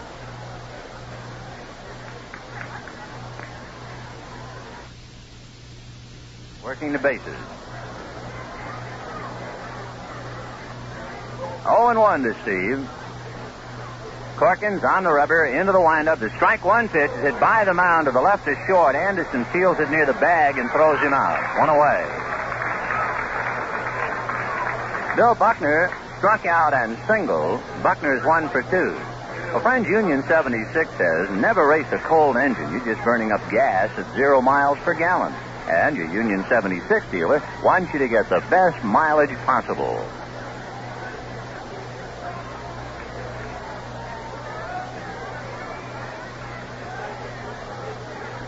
So Buckner checks in, 1 away. 2-1 Dodgers with a run in the 3rd and 5th. The Padres run came in the 5th. Corkins delivers a change, and it's popped in the air foul behind the plate. Kendall coming back to the screen, and it's on the other side of the screen. So that took the catcher right out of the play, and the count 0-1. In case you missed it, Montreal beat Pittsburgh. That's a big game. Montreal beat them 3-2. In 14 innings, the Giants beat Cincinnati 5-3. McMahon the winner over Tomlin. In the top of the 9th, Dave Rader homered. In the bottom of the 9th, Cesar Geronimo homered. And not the 9th, the 12th. And they went into the 14th inning where the Giants won at 5-3. For the Giants, their 87th victory. The Reds are 98-62. 1-1 the count to Bill Buckner. Fastball to Buckner, roll wide to first to Colbert, who comes over himself to do it. So 2 down on ground balls, and the batter will be Steve Yeager. Yeager grounded out and flied out. He's 0 for 2. 2 runs, 7 hits for the Dodgers. 1 run, 8 hits, and 1 error for the Padres.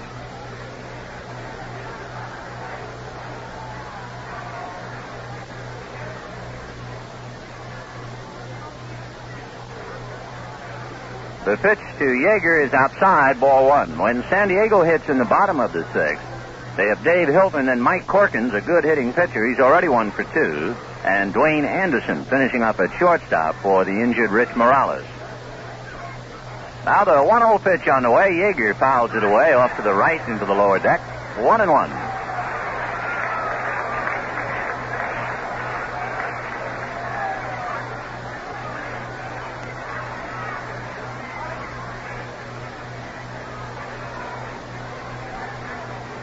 Here's a 1-1 pitch to Steve Yeager. Swung on and missed, chasing one that wound up in the dirt. And the count 1-2. 2-1 Dodgers, trying to win 6 out of 8 here in San Diego after losing 7 out of 9 at home. 1-2 pitch to Yeager. Swung on and missed. He loses his bat, gets tagged by Kendall, and the Dodgers are out in order. Second time they've been retired in order, and at the end of 5 1/2, Dodgers 2, Padres 1.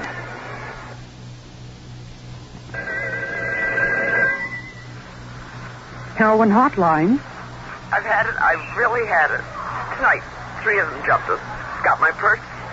Tore the wedding band off my finger. My husband, he'd hand over his money. Why'd they have to beat him up? Nice old lady next door. Just last week, junkies broke in. Took everything she had. Go ahead, I'm listening. Heroin. When they need that stuff, they do anything. And it's that pusher you've got to get. Parade around the block like he owns it. Got little kids, no more than 10, 11 years old, hooked on heroin. It's sick. Can you describe him? Oh, I know who he is, all right. Only I don't want more trouble. We don't need to know anything about you. 6, the pusher. Call the National Heroin Hotline, 800-368-5363. It's a free call from anywhere in the country. It's run by the federal government. Call Heroin Hotline in Washington, D.C., 800-368-5363. Padres 2-1. Tommy John getting ready to pitch to Dave Hilton, followed by the pitcher Mike Corkins, and then the leadoff man Dwayne Anderson.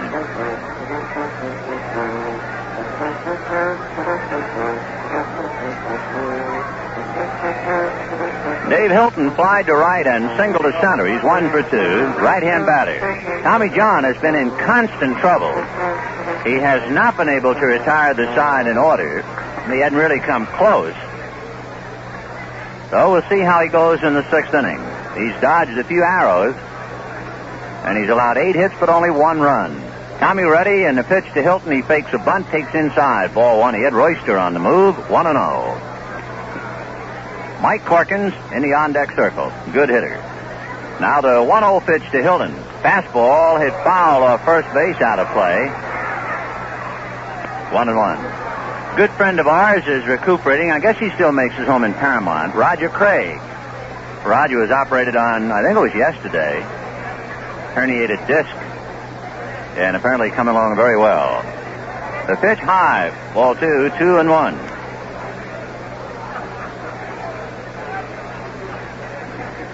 Hilton waiting. Tommy John into the windup. And the 2-1 fastball is hit to dead center. Pechoric goes away back, turns and makes the catch for the out. So Hilton hits it a long way, but to the deepest part of the ballpark. It's 410 to straightaway center. So 1 out.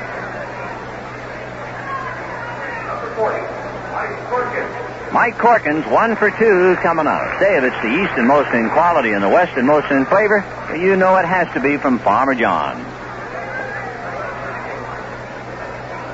Tommy, both feet on the rubber, looks in for a sign. Right-hand batter. On deck, Dwayne Anderson. Tommy John ready. A breaking ball stayed up. Ball 1, 1-0.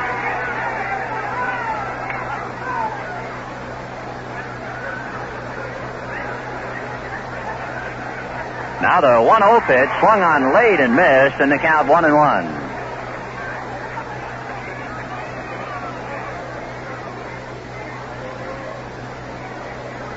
One out, sixth inning.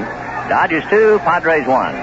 Tommy John's slow curve stayed high. Ball 2, 2-1.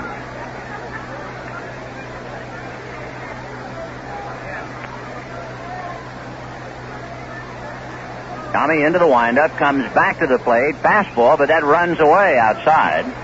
So he's behind a Corkin 3-1, and Mike checks now with his third base coach, Dave Garcia. Good-natured group of fans just below us and to the right having some fun, and the pitch is fouled off 3-2. They're taking pictures of each other. I guess in a sense, a picture of when you were at Padres Stadium or San Diego Stadium watching the Padres. That will be a collector's item, along with the team photo. Here's the 3-2 pitch to Mike Corkin. Swung on ground ball to the left of Russell, but he gobbles it up, and at the bag throws to Garvey for the second out. 2 down, and Dwayne Anderson coming up. Anderson hitting 128. Dwayne, originally with the Cardinals, right-hand batter. Tommy John into the windup and delivers. Slow and outside. Ball 1, 1-0.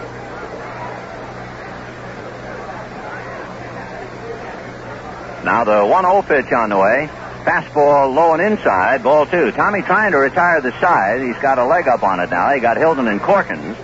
But he falls behind Anderson 2-0. Now the 2-0 pitch. Tommy's fastball hammered to center, but Pashorek is there and makes the catch, so he gets the side in order on a couple of shots to center and a ground ball. And at the end of 6, Dodgers 2, Padres 1. The Olympia Brewing Company of Tumwater, Washington invites you to take this moment to open another light, refreshing Olympia beer and join them in a toast to perhaps the greatest manager in Dodger history, a man by the name of Walter Olson. With the end of the 1973 season, Walt will have completed his 20th consecutive campaign as Dodger manager. Up to the 1973 season, Walt has led his Dodgers to 6 National League pennants and 4 World Championships. In fact, way back in 1955, Walt led the Dodgers to their very first World Championship, beating the Yankees in 7 games. This marked the first time in World Series history that a team had come back to win the series after losing the first 2 games.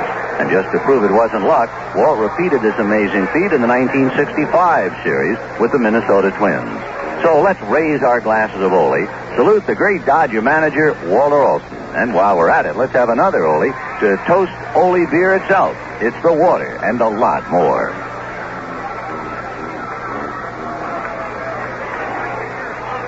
Six innings with the Dodgers 2 runs, 7 hits, no errors, and the Padres 1 run, 8 hits, and 1 error. Mike Corkins and Tommy John.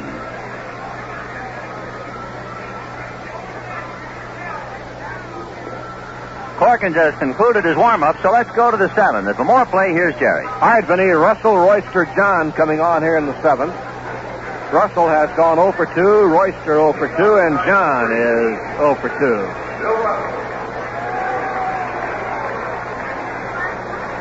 So Russell steps in.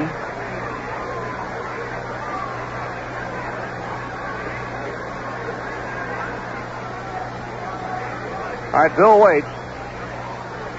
Now the windup and the pitch on the way to Bill. A swing and a line drive base hit to left field. So Russell is 1 for 3 tonight, opening up the top of the 7th inning with a single to left. 0-1 the count, with Royster due up next, and then Tommy John. Royster has grounded out and flied to right field. So Royster the batter.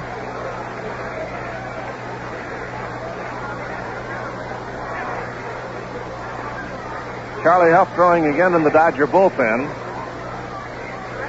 Dodgers leading 2-1. Royster 0 for 2. He's looking for a base hit. Russell away from first if the Dodgers go for a play now. There's a throw to first, and Russell jumps back on the bag. Bill has stolen 14 bases, been caught 7 times. All right, Royster waiting again, and again a throw to first, and again Russell is back.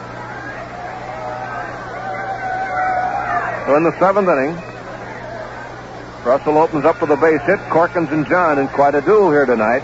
Here's the look and the pitch to Royster. Line drive, base hit to center field.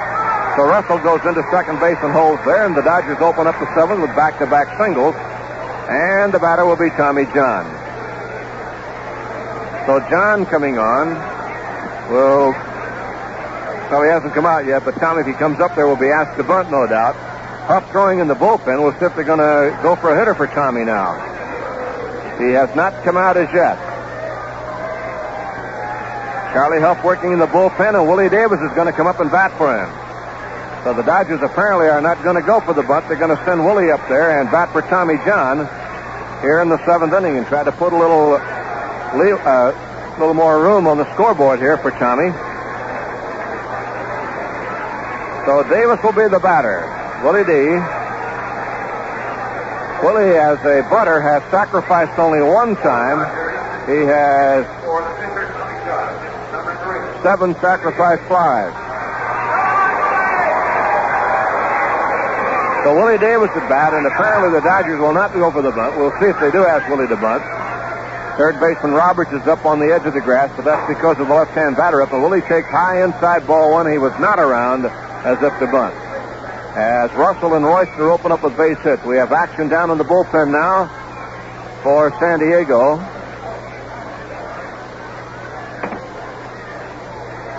Mike Caldwell, big left-hander, warming up. Here's the pitch from Corkins. Davis swings and fouls it back out of play. 1 ball, 1 strike. All right, 1-1 count. Tommy John worked 6 innings, allowed 1 run, 8 hits. Walked 2, struck out 3. 9,169 is the crowd tonight, so we didn't miss our guess by much. Guessing 10,000, and we're just a little under that. 9,169. Now the pitch. Davis takes a breaking ball. That's low. Ball 2 popped out of Kendall's glove. Russell moved off second base and then held up. 2-1 the count to Willie Davis. 7th inning. Davey Lopes on deck and Joshua to follow. The Dodgers leading 2-1. The count to Willie D. 2 balls and a strike.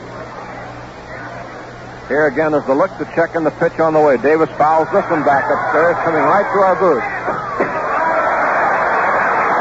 Bounced from the booth next door where Jerry Coleman, the broadcaster, the ex-infielder for the Yankees, was not there. Or he would have caught it. Bob Chandler was busy. He couldn't get it. All right, 2-2 the count. Davis fouling one upstairs. You don't get too many foul balls up here in San Diego. It's a long way up. But Davis flew that one back here. All right, Corkins ready. Runners move off. The pitch to Willie. Ground ball to right field. A base hit. Here comes Russell around third, headed home. Gaston's throw will come across the infield. Cut off. Dodgers lose. Lewis, the Cardinals have added 2 more against the Phillies and lead now 3-0 going to the next.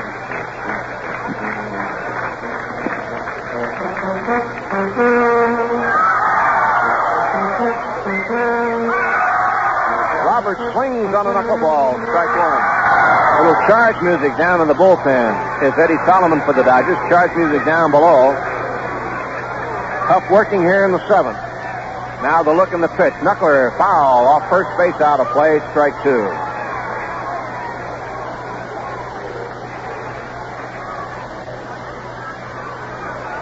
So Dave Roberts waiting at the plate.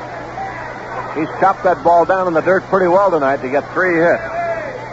Knuckleball outside. 1 ball, 2 strikes. Roberts hitting .283 coming into the game, and he has 20 home runs. He's had a fine year.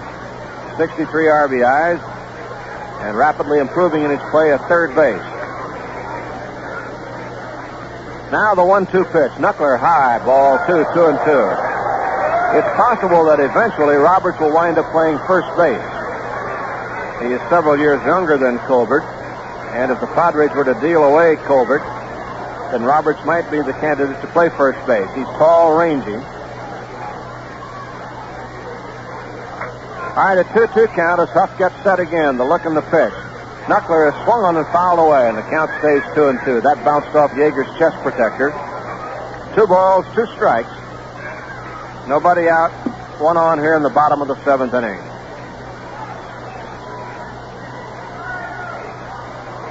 Two and two. Now the pitch. Knuckler inside, ball 3, and it's a 3-2 count. So Huff now working into trouble here. The Padres have had base runners in every inning but the 6th inning.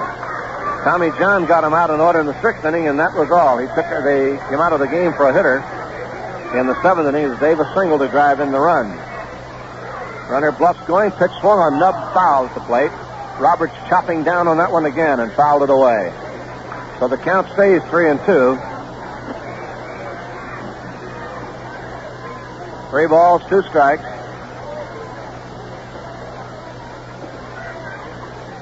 Now Jim Brewer begins to throw in the Dodger bullpen. So fireball might be called on here pretty soon. All right, 3-2. Pitch on the way. Knuckler fouled away as he checked his swing. The game is in the 7th inning.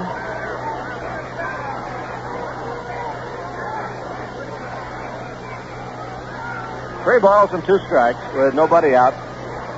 Winfield, the runner at first base. Now the pitch again. Knuckleball swung on and missed. Strike 3. Struck him out. 1 away, and we'll pause for station identification. This is the Los Angeles Dodgers Radio Network. This is KTAR in Phoenix. It's 9:30.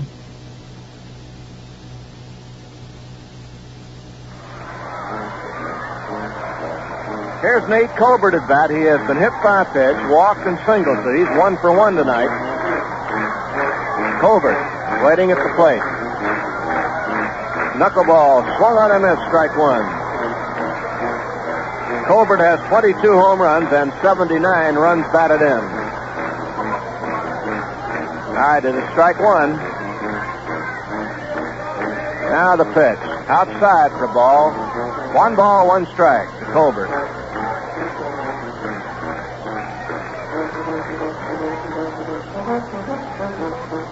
Charlie Huff checking signs again. Now lob throw to first base, not in time.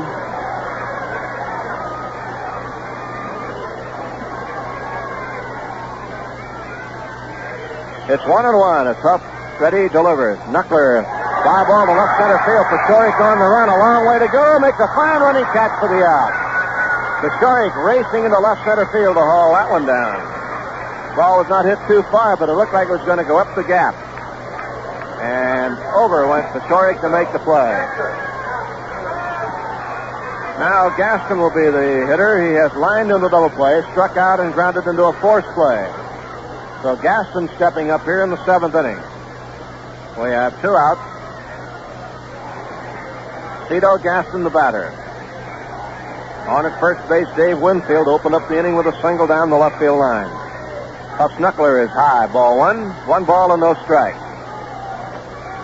For Charlie Huff, it's been a good year for experience. He's worked 69 innings, and he is working on the knuckleball pretty good, and he's coming up with a dandy pitch. Here's a swing and a miss. 1-1. He's won 4. He's lost 2. His earned run average is 2.74. He has struck out 69 batters in 69 innings.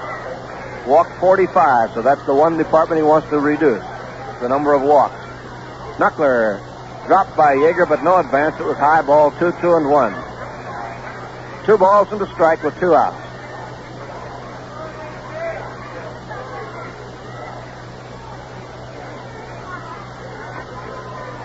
Now again, Huff ready. Waiting is Gaston. The pitch on the way. Knuckleball is inside. 3-1. So he's fallen behind. Once Charlie's able to throw consistently for strikes with that knuckleball, he's going to be something else again. He has not started the game. Strictly in relief. This is his 37th appearance. Only Rickert and Brewer have been in more games. Now the pitch. Knuckler, ground ball to short. Russo up with it. Looks to second in time, and the inning is over. So he gives up an infield single, and then that's all. Side retired in the 7th inning. No runs, 1 hit, 1 left. The score at the end of 7 innings of play. Dodgers 3, Padres 1. Well, it happened again, and you certainly can't do much better. In fact, you can't do any better. Once again this year, Farmer John batted 1,000 at the recent California State Fair. Out of 15 Farmer John products entered in this world-famous fair, all 15 won gold medals. 15 gold medals, mind you, more than any other packer, more than any other food processor, more than anybody. Judging at the California State Fair is completely impartial. The products carry no identification, no brand name to avoid possible bias. Each is presented to hundreds of visitors to the fair for their opinion of its flavor and appearance. And only those products judged at exceptional quality are awarded gold medals. 15 gold medals out of 15 entries. How about that? Keep this in mind when you push your cart through the meat department and delicatessen section of your store. Always reach for the gold medal winning products from Farmer John. Exceptional quality. Who could ask for anything more?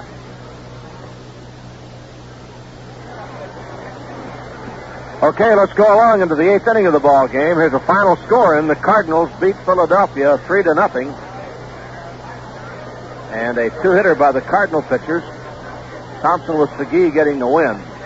Okay, let's go to the 8th inning. More play. Here's Vince. All right, Jerry. The Dodgers stubbornly holding on to a 3-1 lead. Mike Caldwell has concluded his warm-ups. It'll be Steve Garvey, Bill Buckner, and Steve Yeager. Garvey has singled and twice hit the ball to shortstop. He's 1 for 3.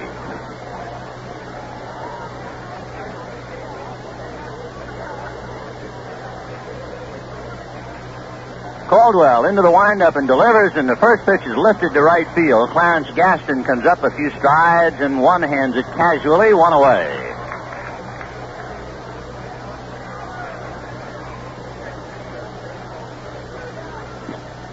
One out, and Bill Buckner is struck out, singled, and grounded out. Buckner is 1 for 3.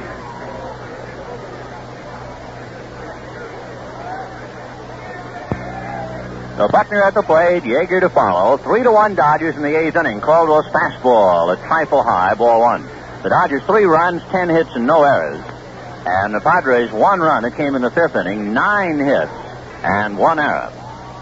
Buckner hits one foul down the left field line out of play, and the count 1-1. The Padres leaving men on base in every inning but the 6th when they went out in order. They've left 10 men.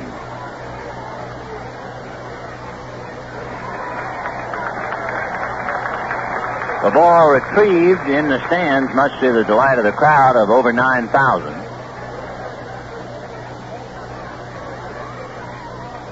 The next one lifted back a third, and foul ground goes Dave Roberts. Signals he has it, and he does. So Buckner fouls to Dave Roberts, 2 away, and Steve Yeager making his way to the plate.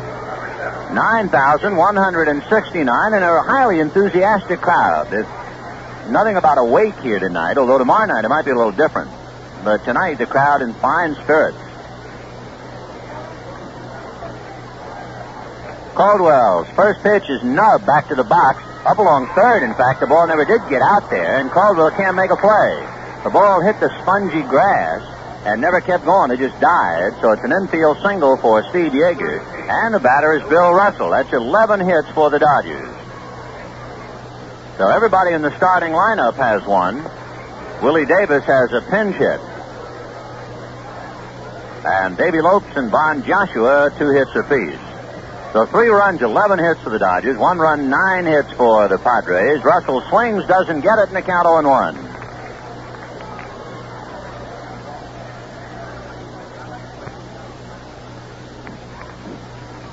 The count. Russell takes a look at another strike. Paul Runge, the plate umpire. 0-2. 2 down. 8th inning, 3 runs, 11 hits for the Dodgers. 1 run, 9 hits, and 1 error for the Padres. Fastball down and away. 1-2 to Russell. Padres in the bottom of the 8th have Kendall, Morrell, and Hilton. And then the pitcher's spot. 1-2 pitch, low and inside. A good save by Fred Kendall. 2 balls, 2 strikes.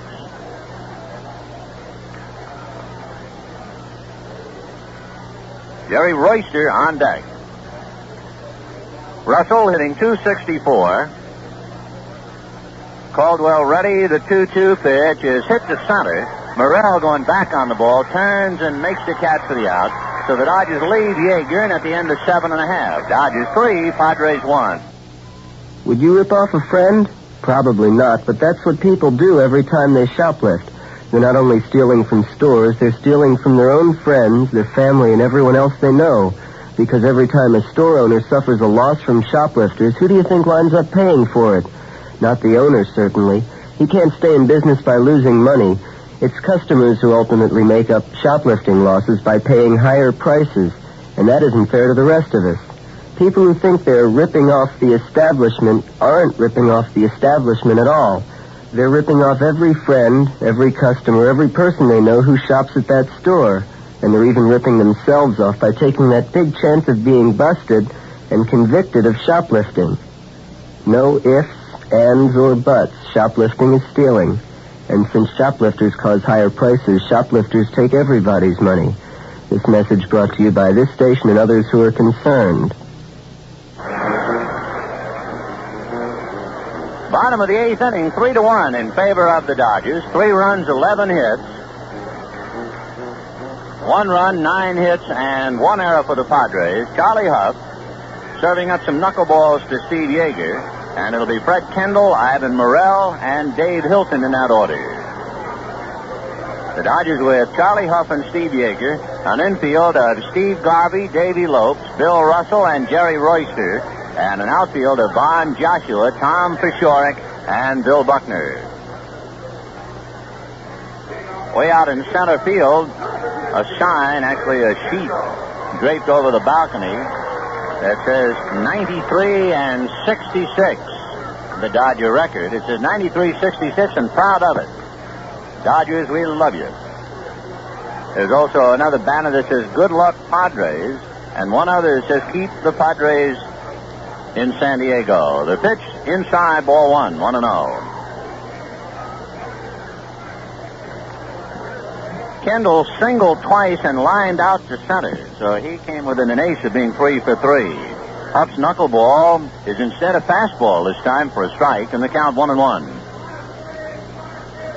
1-1 to Fred Kendall. 9,169 taking in the game. The next pitch swung on and fouled away, and the count 1-2.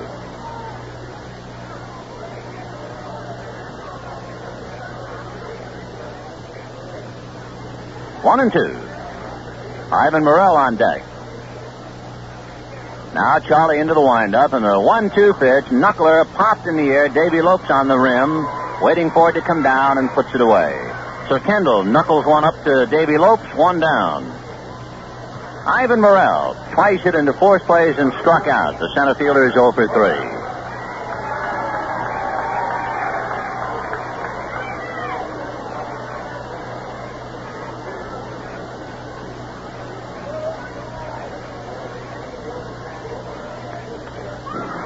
There's a drive into left center field, and Joshua's going to have to chase it to the fence along with Fishorik. Fishorik picks it up, and by that time, Morrell has a long double up the alley in left center. So with 1 out, a double by Morrell brings up Dave Hilton. And we'll see about a batter for Caldwell.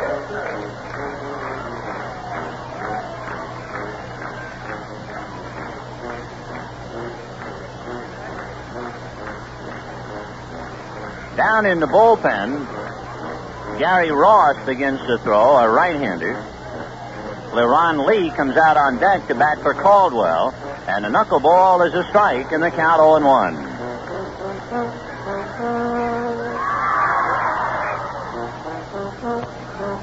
Ivan Morrell away from second with 1 out, 3-1 Dodgers in the 8th. A knuckleball is hit back to Huff. He looks Morrell back to the bag and throws out Hilton. So 2 down in the 8th inning. And now LeRon Lee will come up and hit for Caldwell. And Gary Ross will be pitching to the Dodgers in the 9th inning.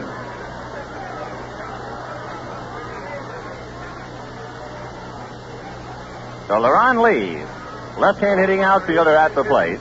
Lee hit .236 this year.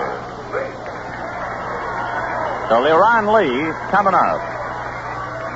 Lee with the Padres last year hit .300, so his average really took a beating this year. Charlie Huff delivers, and it's whacked down the right field line. Fair ball into the Dodger bullpen. That gets Morrell home. Lee is to second base and holding, and the Padres are very much in it. Dodger lead is 3-2.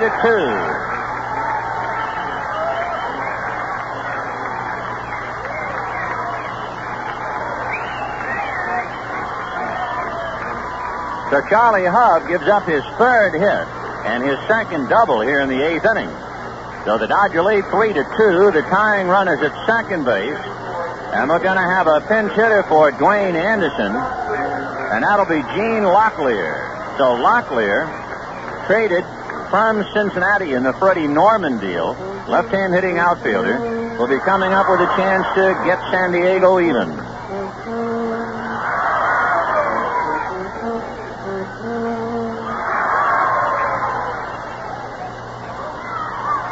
So Gene Locklear coming up to the plate. LeRon Lee at second base. A run over with 2 out in the 8th. And the Dodgers trying to hold on to a 3-2 lead. Down in the bullpen, Greg Shanahan and Doug Rao. So it looks like Jeff Zahn will definitely pitch tomorrow night. So Charlie Huff trying to get Gene Locklear. Locklear hitting .233. Takes ball one. Since he came to San Diego, he's hit .240. Locklear has 3 home runs. He's hit them all with San Diego, and 29 RBIs. Charlie Huff's knuckler way inside. A great stop by Steve Yeager. 2-0.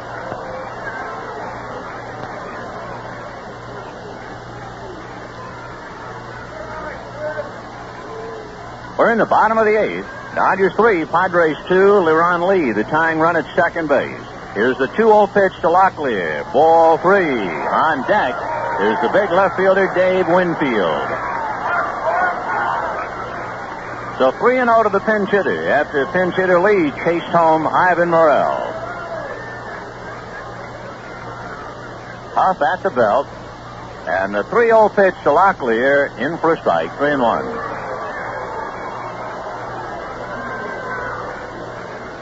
LeRon Lee, with his double, drove in his 30th run of the year.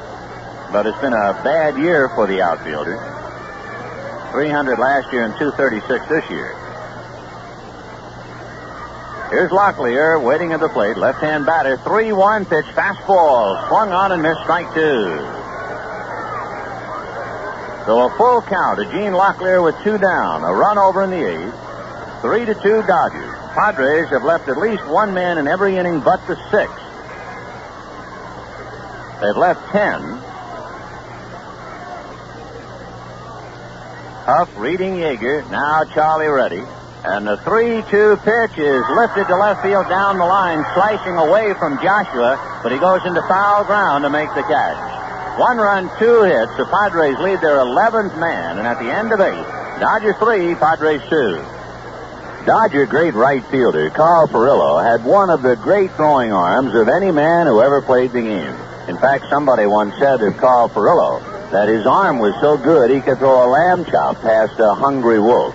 Well, now, whether Carl Furillo or anybody else could throw a tall, cold Olympia past a thirsty man, now there's a subject that is really open for question. Because Olympia has that extra special flavor that comes from being brewed with the finest ingredients that money can buy. Now, you take hops, for example. The Olympia people don't brew their beer with just any old hops. They take the time and they take the trouble to go to the hop-growing country and personally select the hops they use. And it's that kind of extra care and effort that makes Olympia beer just a little bit special. So the next time, ask for Ole. And remember, it's the water and a lot more. As we go to the 9th inning, the Dodgers 3 runs, 11 hits. Padres 2 runs, 11 hits, and 1 error. Gary Ross, the right-hander, comes out of the Padre bullpen. He's 4-4, and for Gary, this would be his 58th relief assignment. Darrell Thomas comes into the game at shortstop the same time as Ross. And so, since the leadoff spot made the last out, put Gary Ross there. in the number 1 spot. And put the shortstop, Darrell Thomas, batting 9th. So 3-2 Dodgers. They'll have Jerry Royster, Charlie Huff, and Davy Lopes. And when the Padres come up in the bottom of the 9th, they have the heart of the lineup, Winfield, Roberts, and Colbert. And if anybody gets on, Gaston. So Charlie Huff has some big hitters to contend with when we get to the bottom of the 9th inning. Gary Ross, 4 victories, 4 defeats, and a very high earned run average. If you're a relief pitcher and your earned run average is over 5, you know it's been a rumpy year. Of course, on the San Diego Ball Club, the best earned run average on the staff is over 3. All right, Jerry Royster is back to the box, flied to right and singled. Right-hand hitting third baseman cups one foul outside of first. 0-1 to Jerry Royster. So the Padres have had 3 shortstops, Morales, Anderson, and Thomas. 0-1 to count to Jerry. Right-hander Ross deals, and the pitch is low. Royster faking a bunt. 1-1 to count. 9,169 came out tonight. Everyone in attendance receiving a fine color photo of the San Diego Padres. 1-1 pitch, fouled away off to the right, carrying the lower deck, 1-2. Our best wishes to Vice President Red Patterson, who is safely ensconced at St. John's Hospital in Santa Monica. He is in fine fettle, we are happy to say, although he is not to laugh. And this is not a laughing matter. The 1-2 pitch to Royster, fisted over the head of Colbert, inside the foul line for a base hit. Finally retrieved at second by Hilton, who throws to his shortstop, Thomas, and they get Royster at second base. A great heads-up play by Dave Hilton, the second baseman. So Royster blooped one for a base hit, and then Hilton retrieved it and threw to Darrell Thomas to get the sliding Royster. 1 away, and Charlie Huff coming up.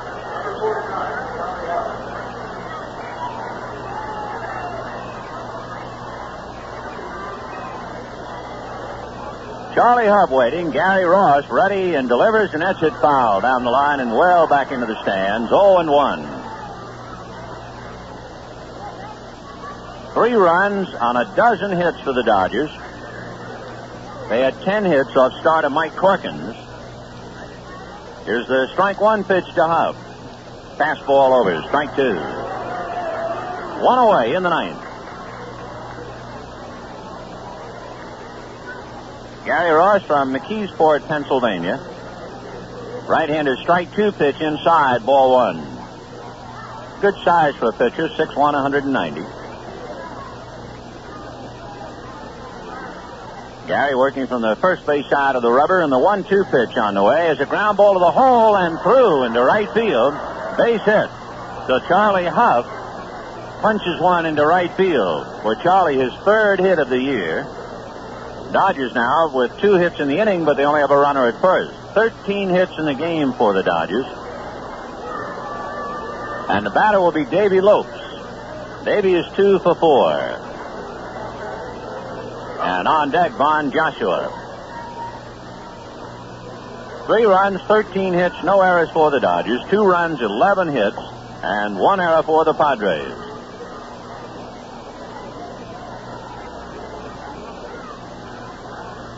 Ross checking, Lopes waiting. Charlie Huff wearing a heavy windbreaker right near the bag at first, and there's a high chopper down the shore. Darrell Thomas goes to Hilton for 1 to first, not in time.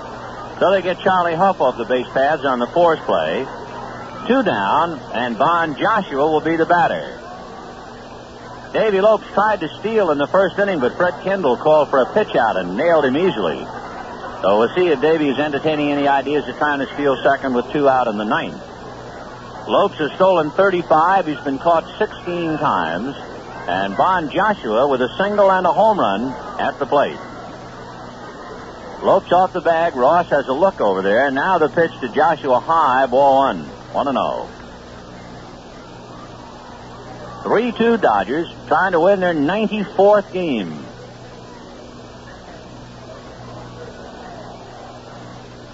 One ball and no strikes to Von Joshua. Ross at the belt, throws to first, driving Lopes back. The biggest game of the night is over. Montreal beat Pittsburgh 3-2. That's a crusher for the Pirates. They are now trailing the Mets, who are idle by a game and a half, but the Mets have back-to-back doubleheaders on Saturday and Sunday. Pitch inside to Joshua.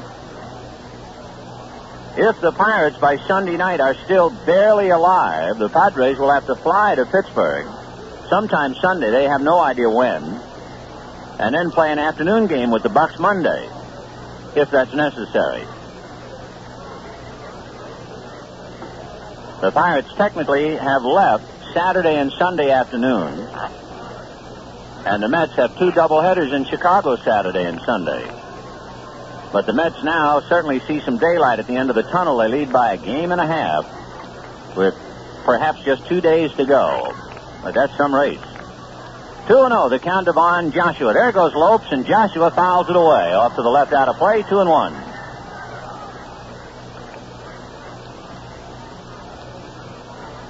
The National League playoffs will begin next Saturday, a week from tomorrow, in Cincinnati. They play Saturday and Sunday in Cincinnati, and then the weekdays in New York, if necessary. Best 3 out of 5. But before that, there might even have to be a single-game playoff to decide the winner in the National League East. So that's really going down to the wire. 2-1 to count to Joshua. We'll see about Lopes. He does not go, and Joshua takes off speed on the outside corner for a strike. 2-2. Joshua hitting .253. Vaughn has had a very difficult role to play this year, but he has done well whenever allowed to play. He's only been in 70 games. He gave a lot of people a big thrill at Dodger Stadium in the last Cincinnati series when he threw out Tony Perez at the plate. There goes Lopes, and the pitch is a ground ball up the middle, base hit. So Lopes keeps on going. He's almost to third, and they'll hold him as the throw comes into Nate Colbert. Clarence Gaston had to come. Ivan Morrell finally got to the ball, and you knew Lasorda was thinking about sending Lopes in, but Morrell finally got to it ahead of Gaston and hurried the ball back into the infield. So the Dodgers, like the first inning, have 3 hits but nothing to show for it in the 9th inning. They lead 3-2 on 14 hits. And the batter is Tom Paciorek. For Joshua, his 3rd hit. He has 3 singles and a home run. Gary Ross allowed 3 hits but no runs. And with 2 out, Paciorek fists one foul off first base and out of play. 0-1.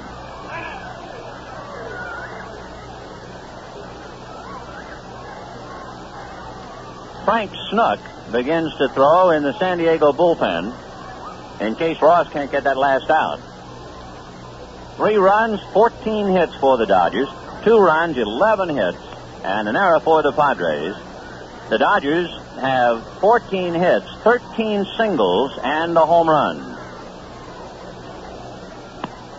Ross at the belt, checks the runners, and the strike 1 pitch to Paciorek, fouled away again, 0-2. It goes upstairs directly behind the plate. No balls, 2 strikes. Don't forget, Winfield, Roberts, and Colbert will be coming up for the Padres in the bottom of the 9th. 0-2 to Tom Paciorek.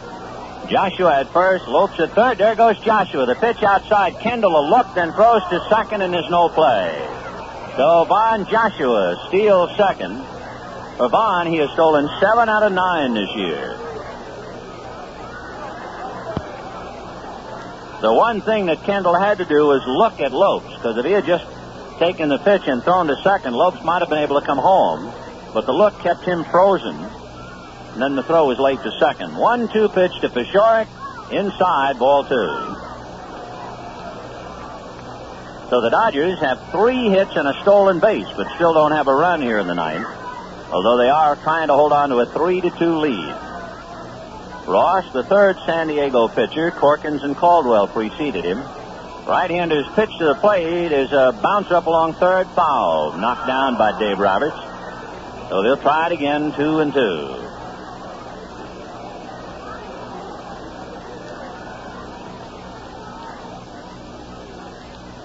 Von Joshua away from second. Davy Lokes from third.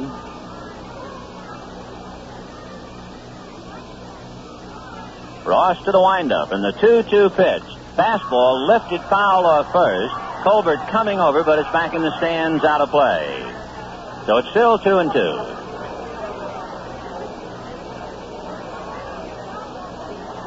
Here in the inning, Royster blooped a single to right, tried to go for two, and Hilton threw him out. Huff singled, Lopes forced him, and then Joshua came up with the third hit, sending Lopes to third, and then Vaughn proceeded to steal second. But it's up to Pashorek with first base open and the count 2-2. Ross ready, the right-hander deals, and Pashorek loops it to right field. Gaston was overshifted. He's not going to get it, and it lands inside the foul line. Going into second is Pashorek on a looping double to right. He picks up 2 RBIs, and the Dodgers, on their 4th hit in the 9th inning, get 2 runs to have a commanding 5-2 lead. And we'll pause for station identification. This is the Los Angeles Dodgers Radio Network. You're listening to Dodger Baseball on your 620 Action News Station, KTAR in Phoenix. It's 10 o'clock.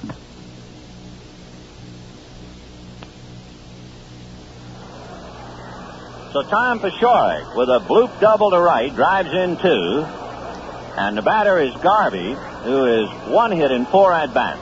5-2 Dodgers on their 15th hit.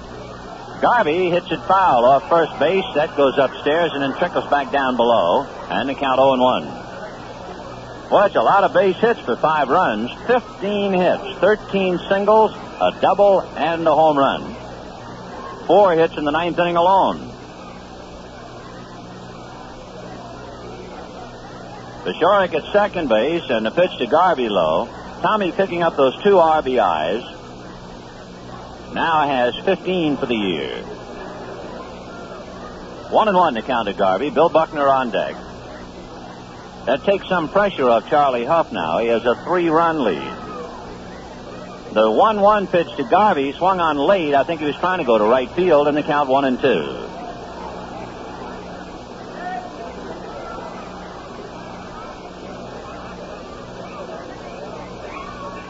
One ball and 2 strikes to Steve Garvey. Garvey hitting .304.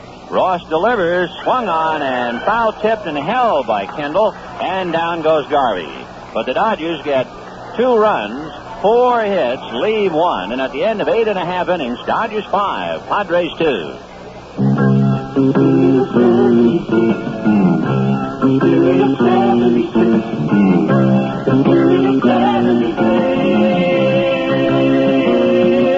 Union 76 dealer Walt Perry tells a true story of the spirit of 76. Well, believe it or not, I give a couple $5 once. He was a GI, and they were coming from Washington, D.C. 7 hits in 1 error. Charlie Huff getting ready to pitch to Dave Winfield, Dave Roberts, and Nate Colbert. Dodgers afield with Charlie Huff and Steve Yeager. An infield of Garvey and Lopes, Russell and Royster, Joshua, Pashorek, and Buckner. So a very young ball club out on the field for the Dodgers, and they're leading 5-2. Charlie Huff is trying to present Tommy John with his 16th victory of the year, and he needs 3 outs to do it. Winfield looks at a fastball away, ball 1. Winfield is 1 for 3, a single. He also walked. Charlie Huff's 1-0 pitch. Line up the alley to left center field. Joshua's going to have to play this thing off the wall. He does. Winfield has to leg it for 2, and he makes it with a slide. So that's the 3rd double that Charlie Huff has served up in 1 inning plus. Winfield hit the bricks in left center with that long double.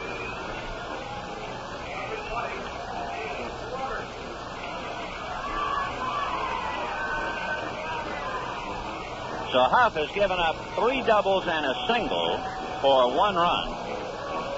Now Dave Roberts with 3 infield singles coming out. He's 3 for 4. Roberts hitting .287. The storm signals are up, and so is the Dodger bullpen with Doug Rao and Greg Shanahan. So left-hander Jeff Zahn will no doubt start for the Dodgers tomorrow night. Roberts hits a knuckleball wide at third into the hole, and there's no play as Russell backhands it on the grass.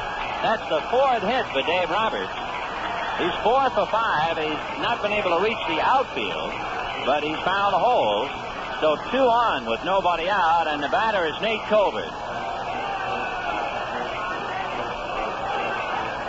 13 hits and 2 runs for the Padres. Colbert has hit safely in 7 straight. He is 1 for 2. A muscle man, he can hit him out. He has 22 home runs, 79 runs batted in, and his 22 home runs tops on the Padre team. So San Diego couldn't have a better man up at the plate than the guy they have there right now. Huff's knuckler is swung on and fouled away. 0-1. San Diego has been retired in order only in the 6th inning tonight. That's the only time they did not leave somebody on base. They have left 11 in 8 innings, and they have first and second with nobody out here in the 9th. So it's been standing room only for San Diego. But they've managed to score only twice, and the Dodgers are leading 5-2. Charlie Huff at the belt, a check of the runners, and a knuckleball is swung on and missed, strike 2. Clarence Gaston on deck.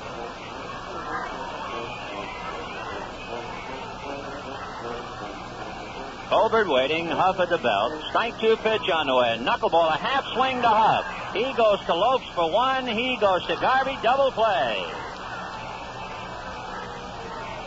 So Nate Colbert tried to check up on a knuckleball and hits into a double play, 1-4-3. 2 out, and Clarence Gaston the batter.